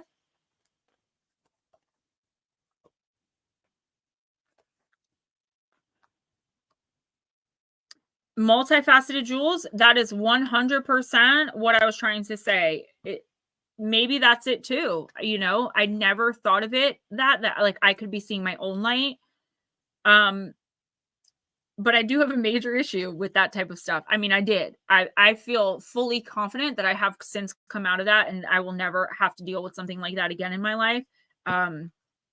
But it has been a consistent issue ever since childhood of just of seeing the potential, dating the potential, marrying the potential. Not talking about my husband now in any way, shape, or form. I have an ex-husband. Okay. Cosmic neighbors, the vampires speak. One day, all of us must, as all of us must, you will die. What do these words strike your resolution to live, acceptance, or is it there simply a sense of what is not known? We have lived longer than humans, yet we are not so old as the cycle of life. We too will come to our ending, and we, just as you, don't know for certain what will take place. Will there be a void, an emptiness, a nothingness? Will there be peace? Will there be punishment? But one thing we can be sure of, that there will be an ending. Those who tell you they know for sure what lies on the other side, don't believe them. So don't believe me. Because when we live, that's what we know. The flow and pulse of hot blood. We have the opportunity to be good. And when we say good, we mean fine, of quality. There may be nobility. When there is an ending of the kind that death is, we separate from those on the other side. There are those who speak with the dead and listen to spirits. That's good and well. But don't dwell on that. And don't deny that you'll die. There are those who will try to sell you ways to lengthen your life, give your prayers and spells, but to never die. But we tell you now, accept this you must. Even we die, and we live longer than even the Fae. Oh, thank you, Cindy. You guys are so sweet. I'm blushing. Your mortality is beautiful. Of it is born compassion. The desire to live well and deeply in the brevity of human spans is the impetus that drives you to explore, to go further, and to create rich experiences. In the full understanding of your mortality and its beauty, you will begin to explore the potential of being alive now. It matters not if you have many more lives to live, have lived before, or will ever live again. All that matters is now and what you do with every moment you are blessed with. Cosmic neighbors, knowing that we have one lifetime at a time to make changes, learn lessons, and move closer to the true purpose of our soul is a blessing. Knowing that each lifetime must not be wasted and is precious is a gift that compels us to lead lives of real meaning. Curse, knowing that our lives will end can lead to doubt and to fear. Even this can be turned to good purpose. In working with this card, it's time to honestly create meaning in every day and to choose to make the very best of your time that you have. Every day is a gift. Make it count. It's time to live more fully and to make a list of what your dreams and plans are. It's time to know that in whatever way you feel trapped, you are killing yourself before life is taken from you. Wow. Wow. Kill the thing that is killing you. I am so resonated with this card right now. Like, I'm almost in tears. I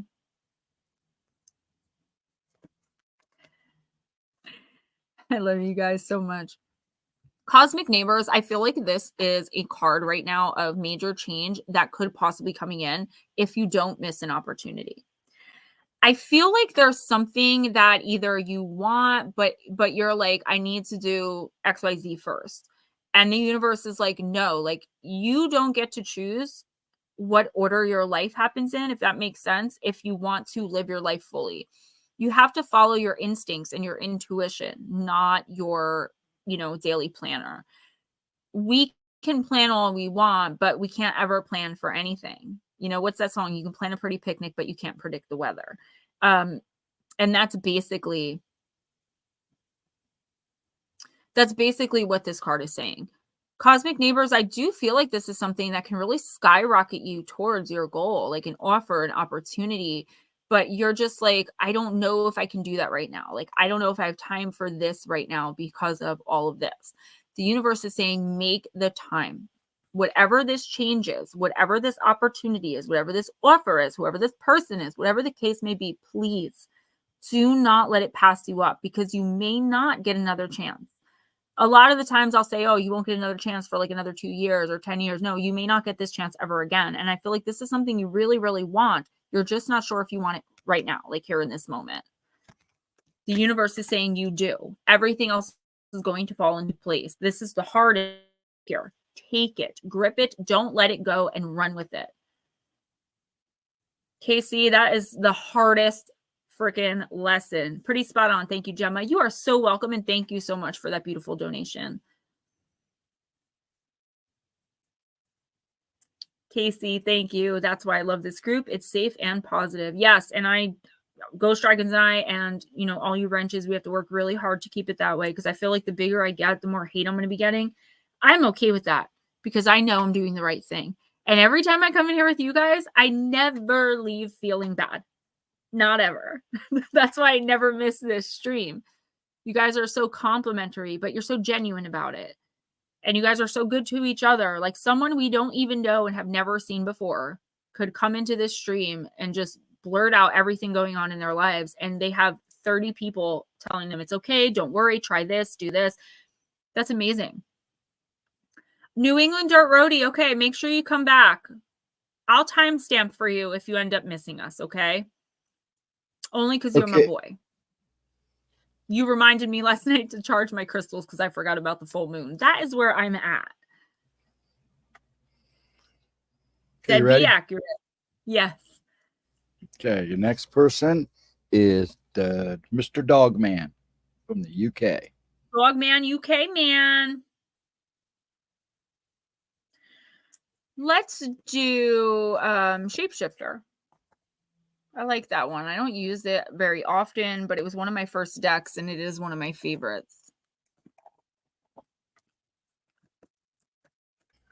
Gemma, yeah. Sneak away just for a second. I gotta go check on Dad. Giles is out of town on a week. He's at a wedding, so he'll be gone all weekend. So I just need to check. Go ahead. Thank you. You're good. Of course.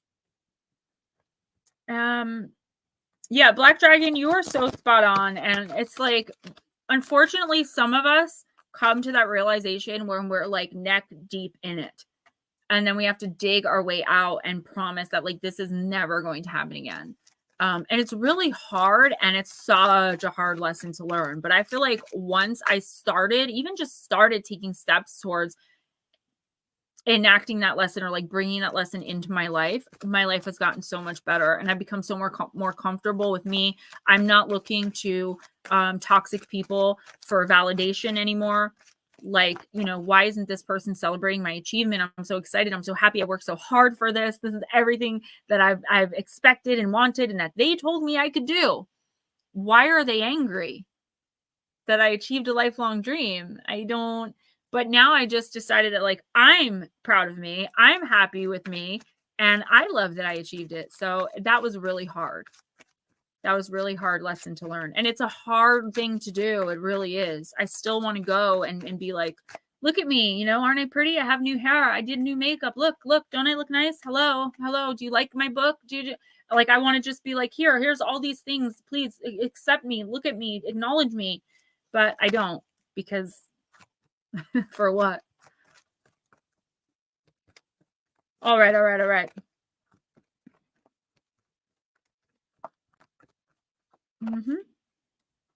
I'm shuffling. I'm just looking, because as usual, I talked for so long, I forgot who I was reading for.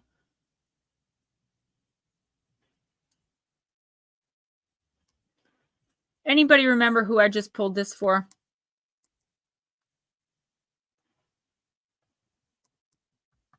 I'm such a clown. All right. I'm just going to pull the card and start reading. What happened? I forgot who I'm reading for. Oh, you're reading for Dogman, Mr. Dogman. Dogman UK man. Is he still here? Yeah, I thought he was. Dogman, I used to be here. Wolf Moon. Girl, we all do that.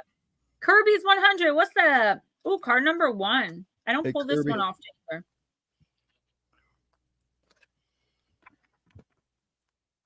A beautiful girl is seated beneath a perfect full moon, unable to sleep. She wraps her arms around the wolf, her companion. If you look closely, you'll see she has a tattoo of a wolf's footprint. She is one of the clan. She's different in form, though she is one of their own. The wolf is being held by the small girl. They are not the same, but they are kin, and one is changing, which requires courage and commitment and flourishes best when protected. The girl may be about to turn to change form, or she may be holding on to one who is about to change. You're always in the process of transformation, Dogman. And when you have a guardian, you'll be supported through your shifts into many selves. Now, everybody has a guardian. It's just whether you, no, guys, thank you so much. You guys are so sweet. It's like whether or not you acknowledge their presence and bring them in to help. The lunar aspect of this card is protective. The moon's fullness suggests a high tide of power, and this is traditionally the time of great change and metamorphosis. This is a time when the tender can cradle the fierce, and in which your true, wild self and instinctual knowledge can be heard and acted upon. The energy of this card will also help you feel safe and strong when you sleep. Call on this being before sleeping or traveling, or when you feel you are about to journey into hostile or uncertain territory. It's crazy that Dogman got the wolf moon. Thank you, Casey. Hi, Madison. Yes, welcome back. Wolfman speaks. A clan brother or sister is watching over you while you change, so rest easy knowing how fiercely loved and loyally protected you are. While you change, you will be held and watched over by a guardian who will not let you down. You are in the moment of transformation. Your fears that others will not understand who you really are when you show your true self, and that you will be left vulnerable, are not unfounded. Your greatest fear is that you may hurt others while you are changing so deeply. The next time the moon is within 3 days of being full, either side, call on me to come to you. Call on your kin to come to you with energy and confidence. Know how you can find your people and parts of yourself that have been near invisible, seemingly extinct. I will help you traverse the unseen, mysterious wild, help you make sense of sensations you're having, and clarify psychic messages that you may be flooded with. Divination, you may feel drawn to creating a symbol, getting a tattoo, experimenting with coal, or having a symbol worked into a talisman or a protective piece of jewelry that will help you and protect and support you. Dogman, I hope you're listening to this. Guys, if Ghost Dragon says your name, please let them know you're here, because I don't want to read for people who aren't here unless they ask for timestamps. You have the guardianship of the wolf for now. It's safe to come rest for a time. Your time to shelter your guardian finally will come. The coming full moon is significant for you. You are changing, and your true family will support you through this shift. This is a time for courage. When you approach this change with a brave heart, all will be well. So, Dogman, what this is saying, this is another card, and this seems to be one of the themes tonight, of great transformation. But it's not like, obviously it's not actually like literally shape-shifting into a dog or a wolf or whatever. It's that spirit energy coming out in you. Like, you are expanding your consciousness. Your spirit is growing. Your knowledge is turning into actual wisdom. And I feel like you are outgrowing people, places, and things that no longer serve you, but you're afraid to leave people behind. Dogman, listen. People come into our lives who we can love tremendously, but they're still contracted to not be in our lives for a long time, right? So you can love someone from afar, but you still have to cut cords with them. And it can hurt you, it can hurt them. It doesn't matter, because in the long run, you are responsible for your own life. And if you continue in a toxic situation, in a situation or relationship that's holding you back in any way, the universe is going to hold you accountable for that. You are not going to achieve your cosmic goals, your contracted dreams and goals. Sometimes we just have to let go. Oh, yeah, I do forget. He's UK man, and I forget he's in the UK. Sometimes you just have to let go and let the universe work. And honestly, if you're letting go of someone who you love so much and they allegedly love you so much, this could be something that will come back. It could be a job that you feel like you have to leave. because you're moving on to bigger and better things. But that doesn't mean that you can't ever do that kind of work again, or you're never going to hang out with those people again. If the piece of the puzzle doesn't fit, you have to move it to a different part of the puzzle. The puzzle being your life. All the pieces have to fit perfectly in order for you to put your contract together and fulfill it. Now, nobody ever has the entire puzzle done by the time they pass on. But the more pieces we have, the less baggage we have in the next life and the better lives we can live. So there is something or someone here that you will sorely miss. But the fact of the matter is, you got to get away from them in order to be able to miss them. And you will move on from it and you'll be better for it. Darkness and Chaley. If you are here and want a card, let us know now, please.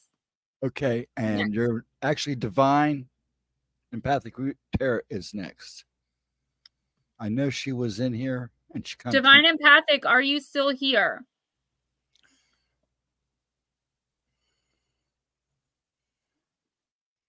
Please step up. Please step up. Come on down. Be gentle. Don't leave me behind because love goes faster. I have little ears, guys, that I bought for a stream. I will be gentle. Who's after divine empathic? Okay, we're going to go ahead. Carrie, are you still here? Carrie usually just comes in to say hi, but okay, Carl. Oh my gosh, I know I'm making a lot of noise. Sorry, guys. I haven't opened them yet. You going to do KC? Yes, Casey's in here, though. You can go ahead and do her if you want. Yes, while we wait for everybody else. I know she's here. You ready for that, Casey?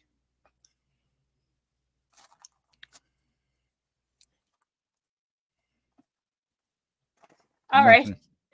I'm just not going to say a thing.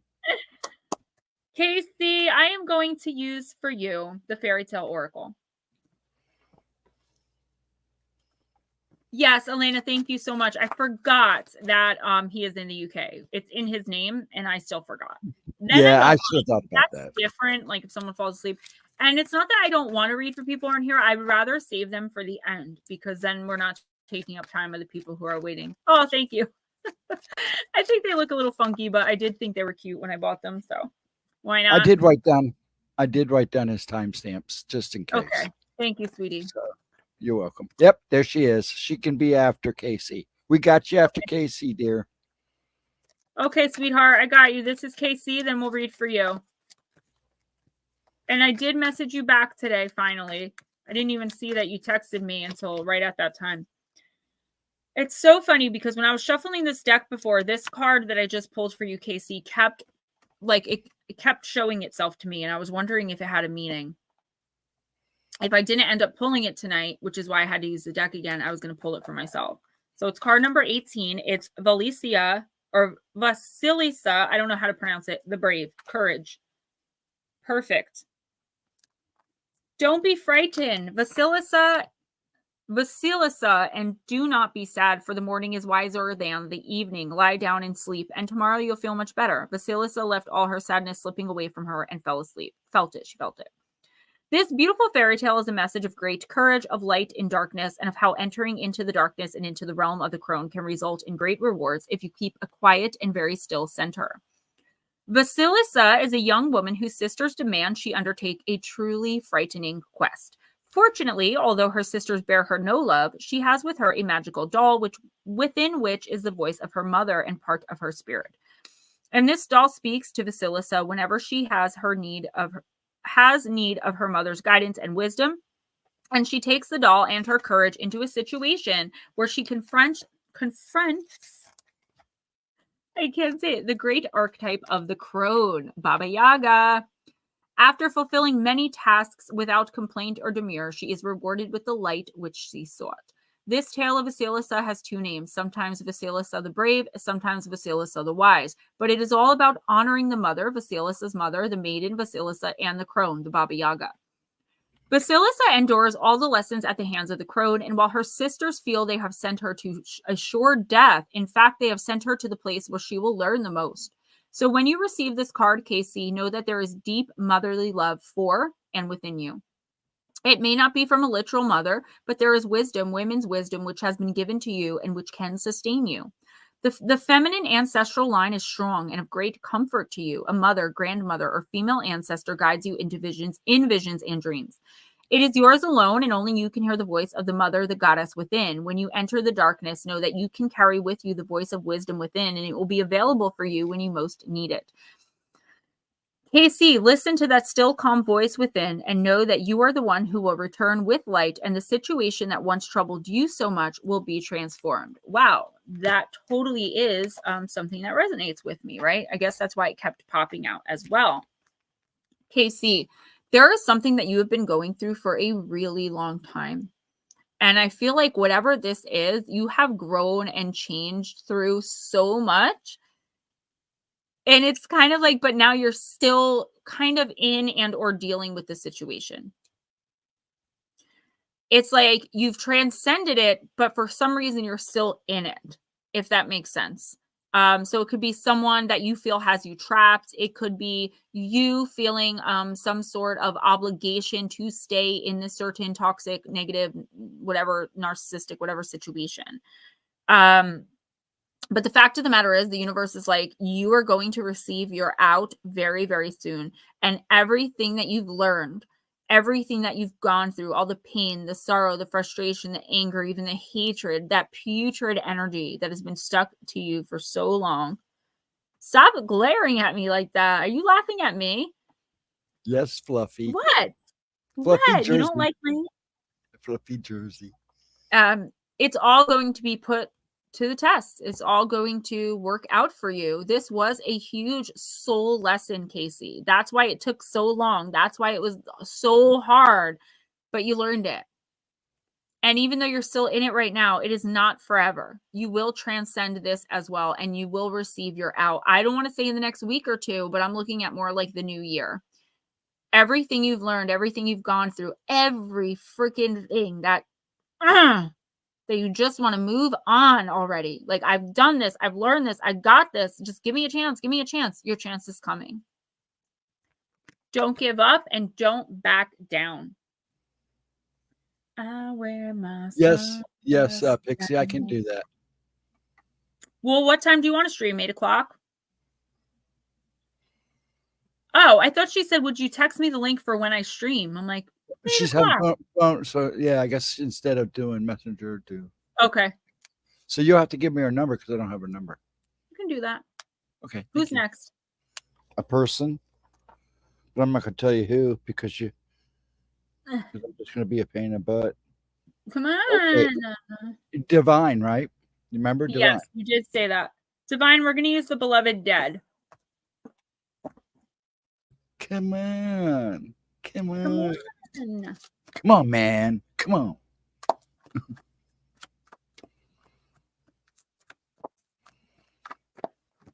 She's going to keep calling me Ghost Dragon Lee now. It's going to crack me up. Okay, Miss Divine, you got the card of change. Ghost Dragon Lee. I like it. I wish it was Christopher Lee. Imagine the money I'd have. Yes, Miss Casey, and I'm really happy for you. I think just knowing that should bring a little bit more calmness. Elena, if you're leaving, bye, sweetie. Thank you so much for coming in, and please make sure to come back next Friday. There will not be a Monday upload, but only for this week, I promise. Wait, Elena, you're coming up. You're actually 2 people away. I didn't read for Elena yet. Elena, no, do you want to just wait until I finish this reading and then I can give you yours? It's up to you because she also said that she's not leaving. Oh. Oh, okay. Bye whoever's leaving. Cosmic neighbors, perhaps. I don't know. But thank you for coming in, whoever it is, and I do appreciate you. Divine empathic. Nobody wakes up, stretches their arms into the air while yawning and says, bring on something unpredictable and unwanted with the potential to disrupt the very foundations on which my life is based today. Yay! Mostly we want a steaming cup of status quo, something known, manageable, and easy on our nerves and gray matter, and not the battering and impudent winds of change. At least not today. Despite our incredible reservoirs of ingenuity and resilience, we're all creatures of habit, and yet change is constant. It greets us in every waking moment. The rain melts the snow, and the winds dry the earth. Buds in the blink of an eye unfurl into a verdant landscape. We follow the natural cycles of birth, growth, and death to sow, nurture, then reap, celebrating the harvest before resting with the fallow field. Change always ushers in a positive, necessary, and organizing energy. If you receive change, it indicates a turning of the tides. What is becomes was. Your response will activate the process of will be until it is again.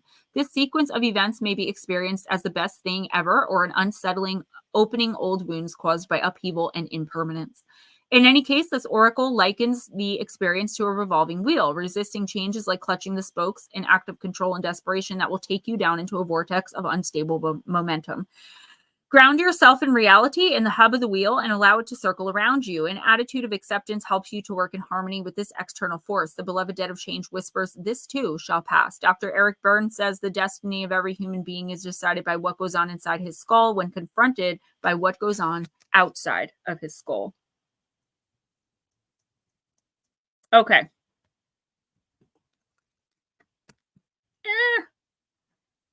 So divine empathic, yeah, this is almost the same message as I pulled for KC. It's like there is major, massive, mega change in your life, and some of it has already happened, but you still have a little ways to go before you truly transcend the situation to where it's no longer like when you're talking about this person or this situation, this job, whatever it is that has been haunting you, terrorizing you, because I do see like literal terror. And I mean in the spirit. You know, that's when someone purposefully damages you, whether it be physically, mentally, emotionally, psychically, spiritually, it doesn't matter. Someone has physically damaged you. Someone has purposefully damaged you. This person isn't a was yet. There's still an is. There's still some connection here. They're trying to, some contraption. You're not far off. Number one, don't give in. Change is good. Change is necessary. We have a tendency to stay where we are, either for fear of change, for fear of failure, for fear of success, or because it's comfortable and it would just be too much work to move. Don't feel any of that. Know that you are on the right path. You're doing the right thing, and you are this close. Don't give up and do not go backward no matter what. And if this person is still affecting you in these negative types of ways, please make sure that you reach out to someone who can reinforce all the greatness that has come since you've walked away from what and or whoever this is.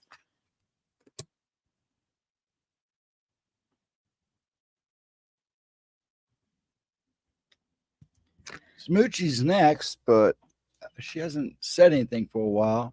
Smoochie, are you still listening, hun? Smoochie. Here's Smoochie, Smoochie, Smoochie, Smoochie, Smoochie, Smoochie.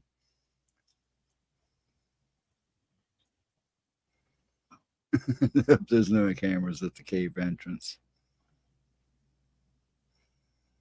What you watching, little girl? I was counting in my head. All right, so after Smoochie, then who? Because I don't want to. I just want to. No, you're fine. You're fine, Elena. Elena. You were reading my mind, anyways. I'm sure she'll stop back in if she's available. Let's do Alice in Wonderland Oracle.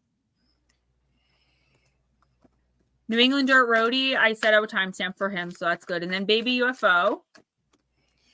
Yeah, Smoochie, actually, where are you? I will do a timestamp for Miss Smooch. I know she has so much going on, she may not be able to hang out. Laundry's in the dryer. Good on you. Did she leave Case? She might have. I have such a hard time keeping up with the chat. It is hard. And she usually says something. I just might have missed it. You only have like 6, 7 people left yet. Okay. The reason I didn't take that, Elena, is because it was more than one card. Normally I'll take the top one, but I was being told, nah. Uncertainty. Choose who you will become. And you got it in the upright position. The caterpillar and Alice looked at each other for some time in silence. At last, the caterpillar took the hookah out of its mouth and addressed her in a languid, sleepy voice. "Who are you?" said the caterpillar. This was not an encouraging opening for a conversation. Alice replied rather shyly, I hardly know, sir, just at present. At least I know who I was when I got up this morning, but I think I must have changed several times since then. When Alice meets the caterpillar, he wants her to tell him who she is, what she is. Alice feels she can't answer as she's changing so much on her journey through Wonderland. She's unused to being so tall. It feels strange to be so small, but her indecision, sadness, and uncertainty are not met with any sympathy. Instead, the caterpillar gives her the chance to change herself to a size she feels comfortable with. He doesn't tell her how she should feel or what size she should be, but he does offer her the keys to self-empowerment by subtly letting her know she can choose her own size with the aid of the mushroom. It's rarely so easy. Empowerment cannot be instantaneously given to you. You can't decide what you want to be and immediately be it. It's a journey. On the way, you'll make errors of judgment, and it's only through the willingness to learn, experiment, try, fail, retry, and fail again that you will come to understand what must be done and who you wish and be who you wish to be. Advice on what we must do to be empowered is on offer, but if you expect it to be easy, quick, or something another person does for you, you'll soon learn the process is trickier and more arduous. Divine Empathic, thank you so, so much. Yeah, Divine Empathic, that would be perfect. And again, I'm sorry. Guys, just so you know, it's not personally on you. I forgot about Divine Empathic for 2 weeks or more. Just completely, and I'm so sorry about that. I'm so sorry. Elena, advice on what we must do to be empowered is on offer, but if you expect it to be easy, quick, or something another person does for us, you'll soon learn the process is trickier and more arduous. Ultimately, is far more rewarding than you could ever have thought. Good advice from an unexpected quarter. If you try, practice, and are willing to make mistakes along the way, you'll become far more powerful and reach the place you are longing to be. Yeah, I feel like Elena, there might have been some misinformation handed over to you in one situation or another, and it's a little bit off card, but it's like someone told you, like, if you do this, everything's going to be fine. Life's going to be much easier. You're going to be making things much easier on yourself. Don't worry about it.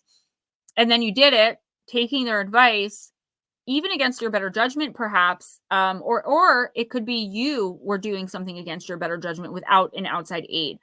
Either way, you worked against your better judgment, and here you are. The situation was really bad. There was something that happened. Obviously, we all have these situations in our life, so choose one. You know, the one that most resonates, Elena. And what this is saying is, you know, it keeps coming up, and there's always an overall theme. So here it is. You're almost out. You have a little bit more to learn. And I do believe one of the lessons you have to learn is not to trust so many of the people around you.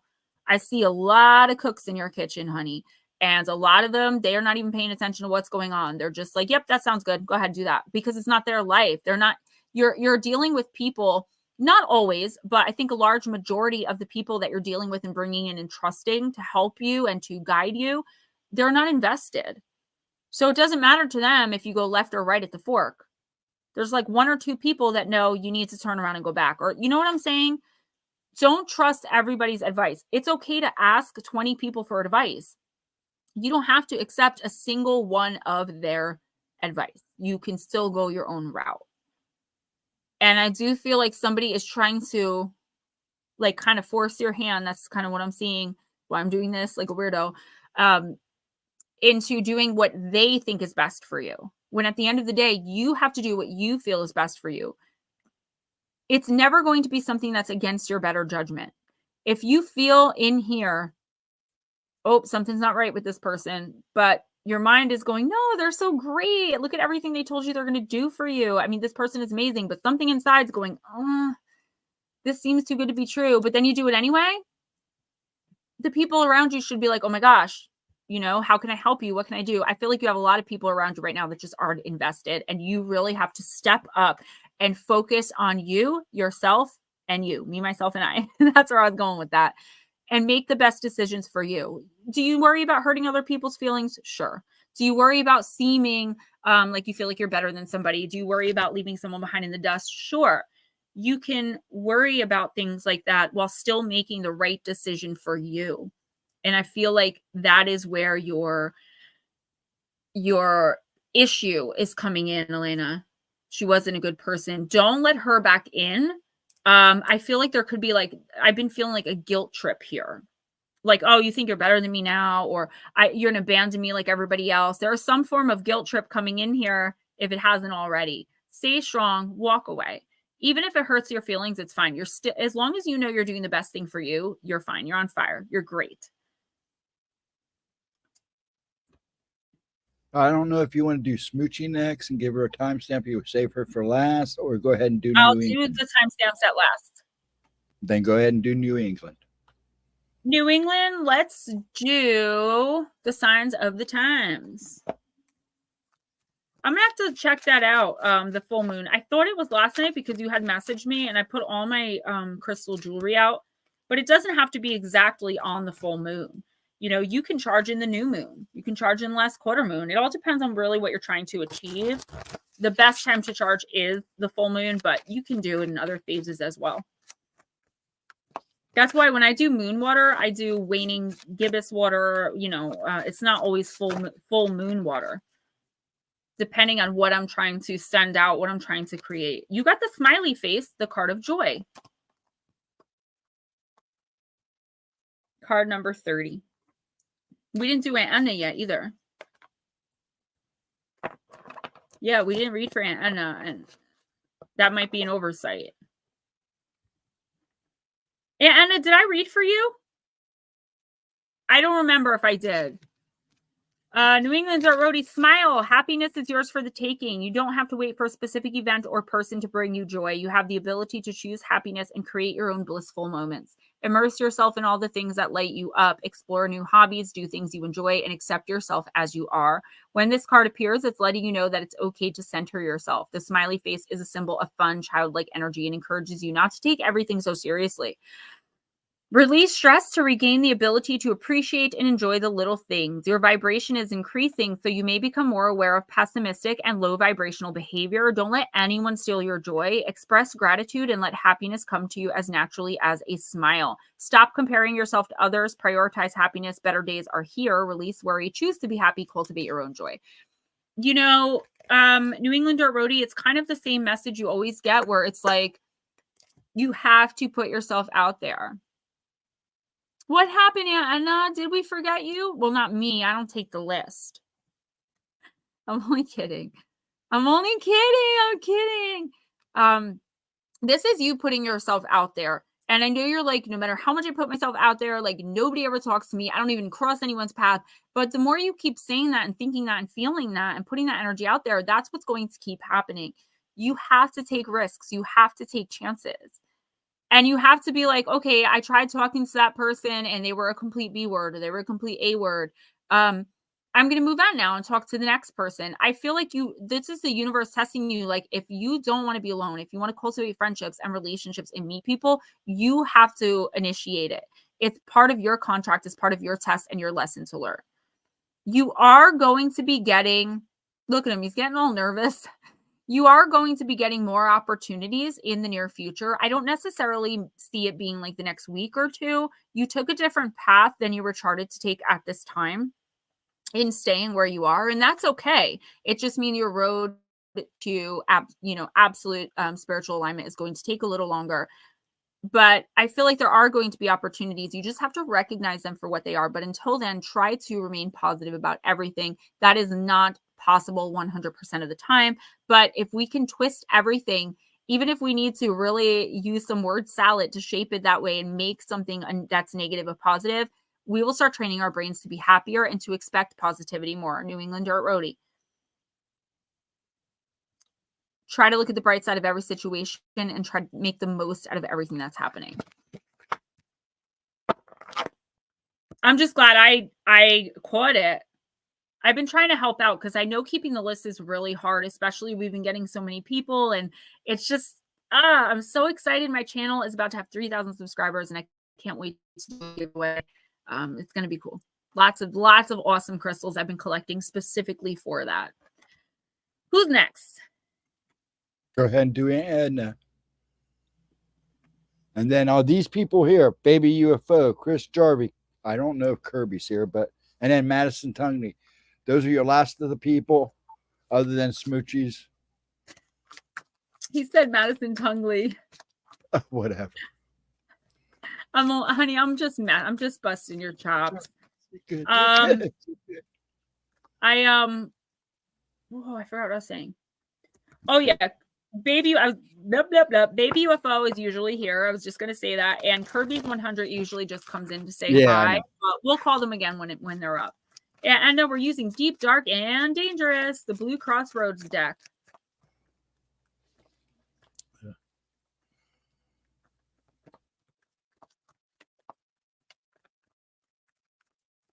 Yes, Long Island Bigfoot for sure. 3,000 is amazing to me. When I first turned YouTube on, I didn't think anyone was going to want to listen to me. And I was given hell about my voice, but I wasn't being authentic. I wasn't talking about me, like who I really am. Like even in the Glimmer Man video, I was like, you guys are going to think I'm crazy. Like I would not talk about the spirits. I was terrified. And once I started being authentic, that's when people started gravitating towards me and the trolls started leaving me alone. That's absolutely true.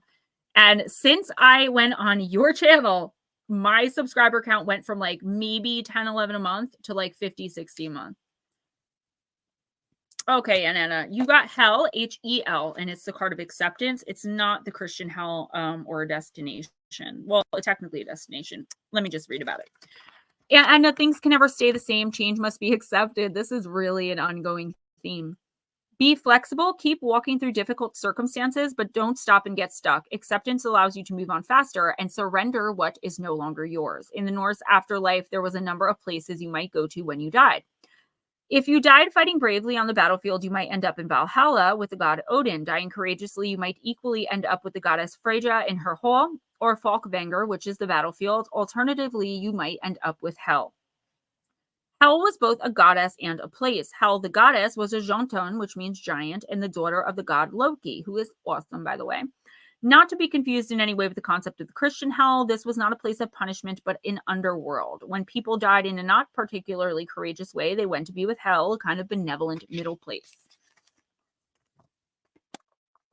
It was a long and tough journey to travel to Hell, and it was considered lucky if you finally arrived. It could be a cold and lonely walk, so during funerals, the dead were provided with things to make their journey easier. A sturdy pair of walking shoes, Hell shoes, were often funerary gifts.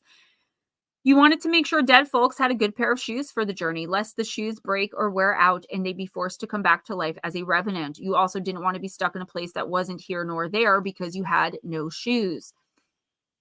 The Norse people simply practiced their beliefs by taking right in action in accordance with the stories and rituals passed down through the generations, and the idea of going to hell was all a part of it. There was a deep understanding and acceptance of dying as a part of life, although a person shouldn't die in vain or in a cowardly manner. Virtue and living a good life in service to the society and gods ensured that death could be accepted and a new life in the afterworld began. Plant companion crowberry, crystal companion thulite, which I don't have any more left because I gave it all away, but it is, I love thulite. It's like this beautiful pink. I believe thulite's the pink. It could be purple too. Either way, gorgeous. Yeah. And I feel like you are on the cusp of radical acceptance of something. Right now, you're kind of in the midst of it, dealing with it, churning it all around and, trying to figure it out. There's like something new, a new way of living, a new person in your life. There's something new.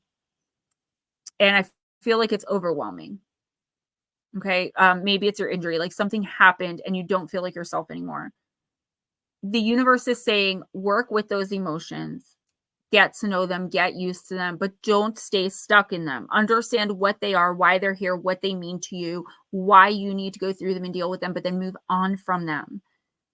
Move on from them into bigger and better things, lesson learn, spiritually elevate. And you got this. You are right now technically on earth, like in hell. The Hel one, though, not the Christian place of destruction and fire and brimstone. This is simply a waiting space in life, a time out to re-examine everything and see what computes and what doesn't. When you finally step out of this, I feel like you're going to be letting go of a lot of people, places, and things that no longer serve you and kind of just moving on and doing your own thing, whether others like it or not.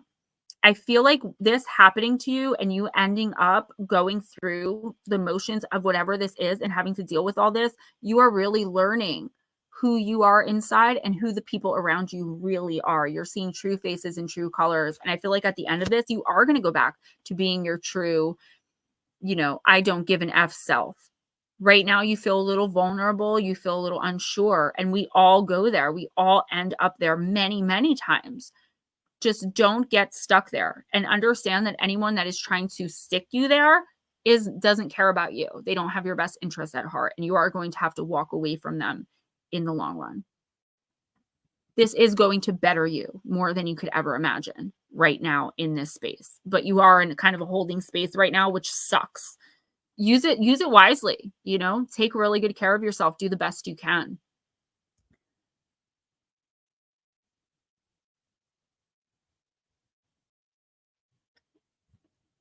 Baby UFO.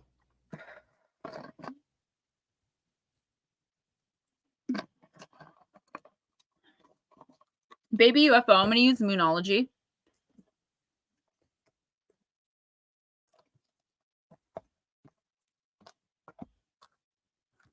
Yeah, Long Island Bigfoot has a ton of subscribers.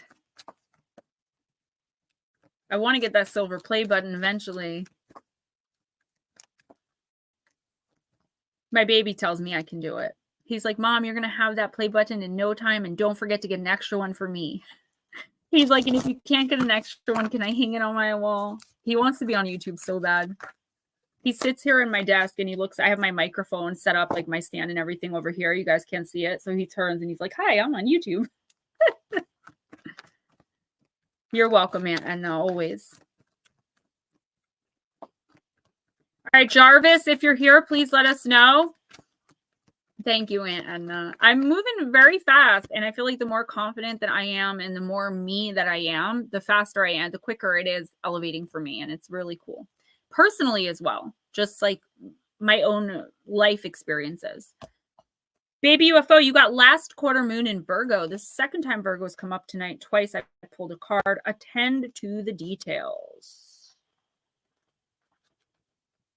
And you would beware. That's new moon. First quarter. Oh, it says last quarter. I thought it said second quarter. I knew that sounded weird. Okay, last quarter moon in Virgo. Baby UFO, it would be lovely to think that manifesting means just snapping your fingers and magically making everything better. However, there's much more to it than that.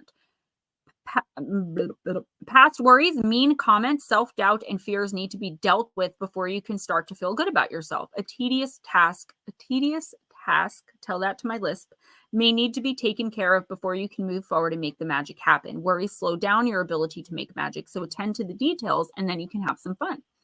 Who doesn't want to just throw it all in and go on an adventure around the world? But then who pays the bills? Sometimes you have to do all the boring stuff first before you allow yourself the time you need to roam and enjoy. Clear tasks away. Your manifestation affirmation, baby UFO, for the next 2 weeks is I am guided and protected by the divine. So yeah, I feel like there's something here that like you kind of have to do. It's just a fact of life, whether it has something to do with your job or a relationship that you're in. I do believe it has to do with your job, or you're like, you know what? I don't want to do this, so I'm just going to go do my own thing. The universe is saying, well, normally that would be okay. Don't do that this time, because you do need, like, whatever this tedious task entails, it's necessary. There's something about this that is necessary for your growth, whether you see it right now or not, because we're not always looking at things and thinking of things on an eternal level. Okay, but that's how the universe sees everything. They see 8 million moves ahead of you from the time you're in your mother's womb to the time you cross over. They see every move you could possibly make, kind of like the observers in the show Fringe, if you've ever seen it. My favorite show, one of them. So yeah, don't skip out. Don't shirk responsibility right now. In the next week or two, step your game up. Even if you don't like your boss, even if you don't like something that's happening, even if you're kind of being forced to do something. And I'm not talking about dangerous things or things that are going to hurt you. I'm talking about most likely, not 100%, but most likely this is talking about a work setting. Do the tedious stuff. Get that out of the way. Clear away negative energy. You siege the kennels. You do all that. Go the extra mile. And I guarantee you that in doing all of this, you're going to figure out the next step for something else. like in realizing that this is just a part of life for you, it's just something you have to do. It's tedious. It sucks. You're going to be like, oh, wait, there's the answer to that. And some other thing that's happening in your life is going to be enlightened. Good night, Elena. Yes, it is late there in England. Thank you so much for staying and hanging out with us. And it was nice to see you again. Who's next? You can either do Black Dragon as last, then Smoochie, or Smoochie, then Black Dragon. I'm going to pull a card for Mama Cindy's son. His birthday is tomorrow. What is his name?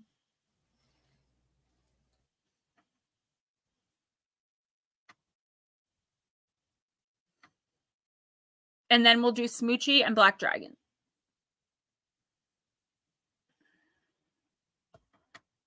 Cookie Chris. Joe. All right, this is for Joe. And happy birthday, by the way. That's way too many cards. Thank you. All right, I got one. Nope, no, I don't. There's so many falling out right now. All right, a lot of energy. Lots of messages jumping out. There it is. Ooh, Blinded by Bias. Beautiful card. Where do you see this one?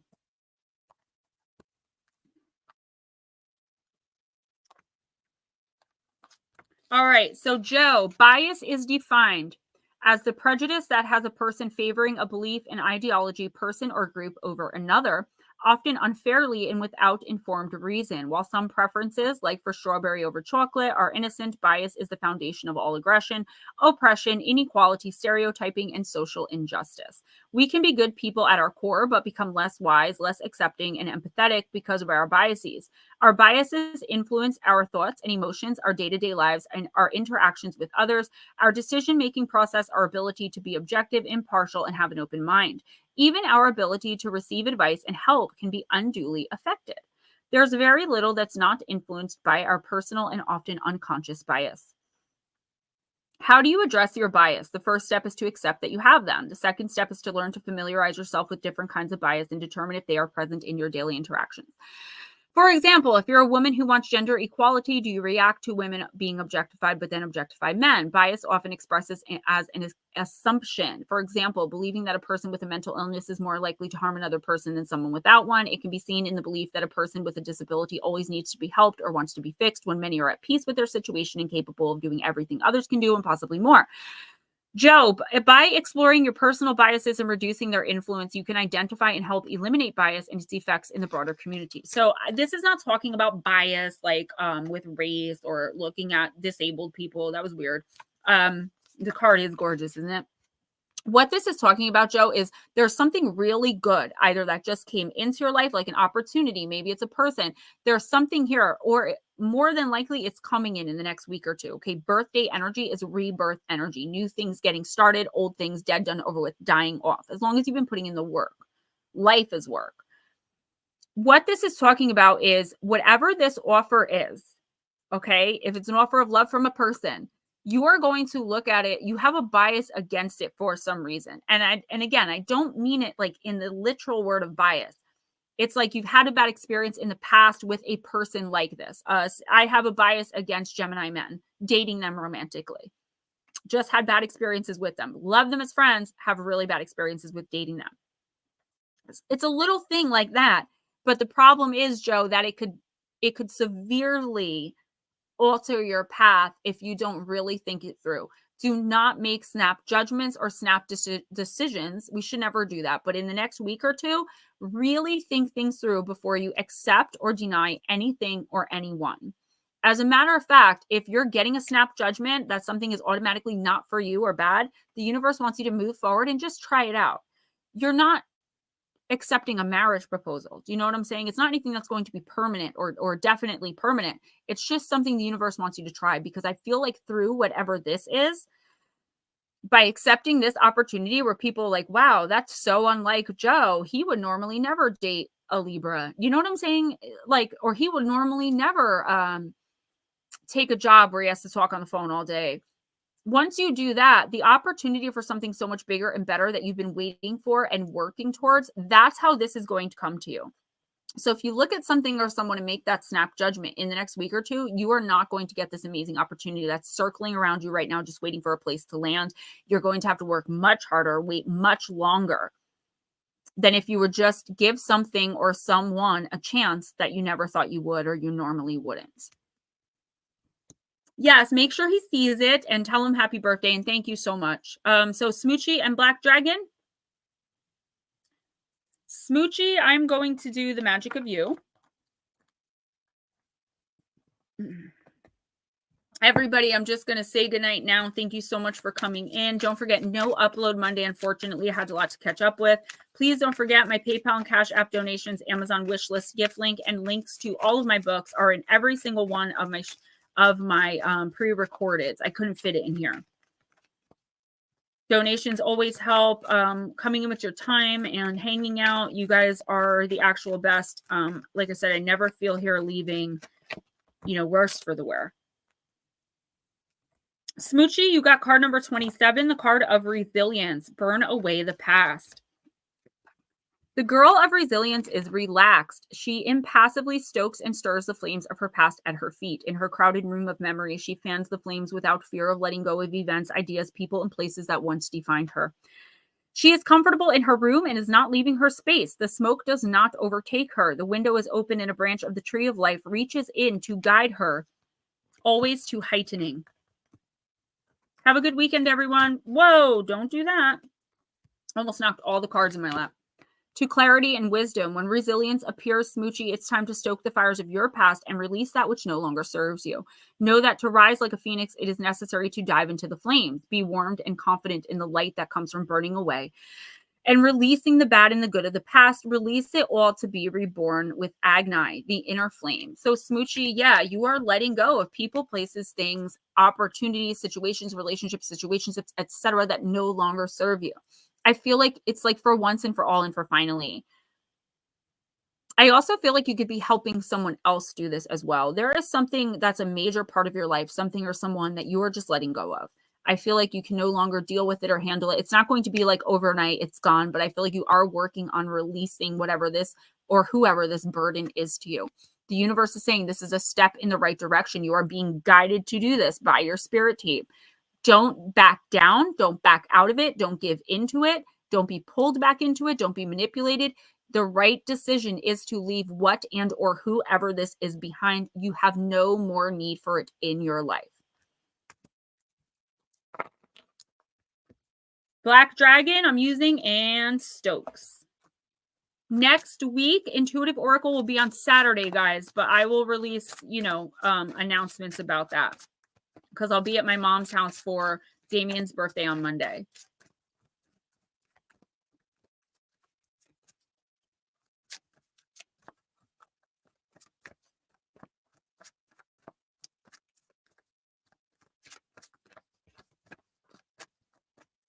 All right, Black Dragon, are you still even here?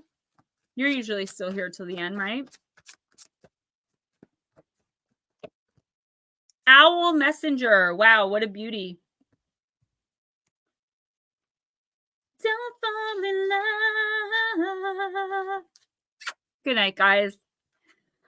Black Dragon, the card of communications.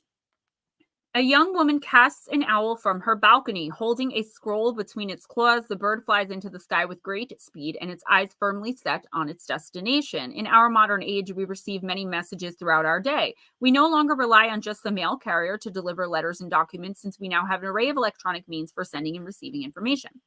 If you have drawn this card, it would seem that a message is headed in your direction. Is this information or confirmation you have been waiting on, or will it be a complete surprise? As well as personal greetings, letters, and general correspondence, this card also suggests contacts or much-awaited test results.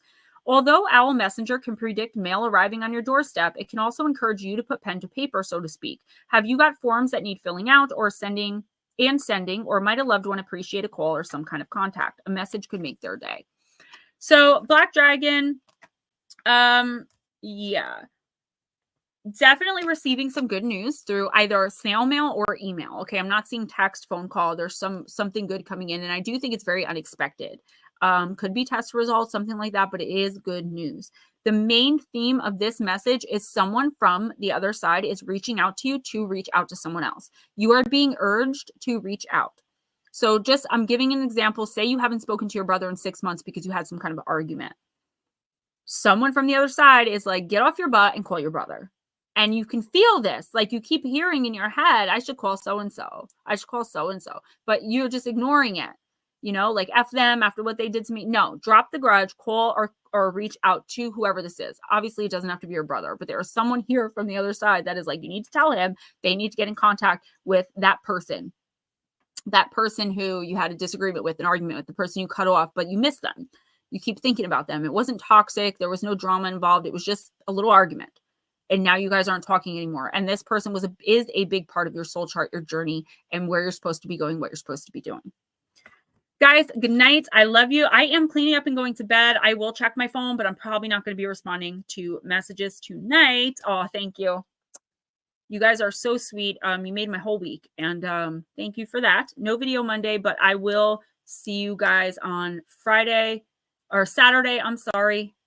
Lara will be on Thursday at 8. Ghost Dragons should be on Wednesday at 10 and Friday at midnight, I think. But I will make the announcements in the shorts and on my Facebook and in the community tab so you guys can be aware throughout the week. So make sure your notification bells are turned on. And if you have Facebook, find me so that you can get the updated messages. All right. Good night, guys.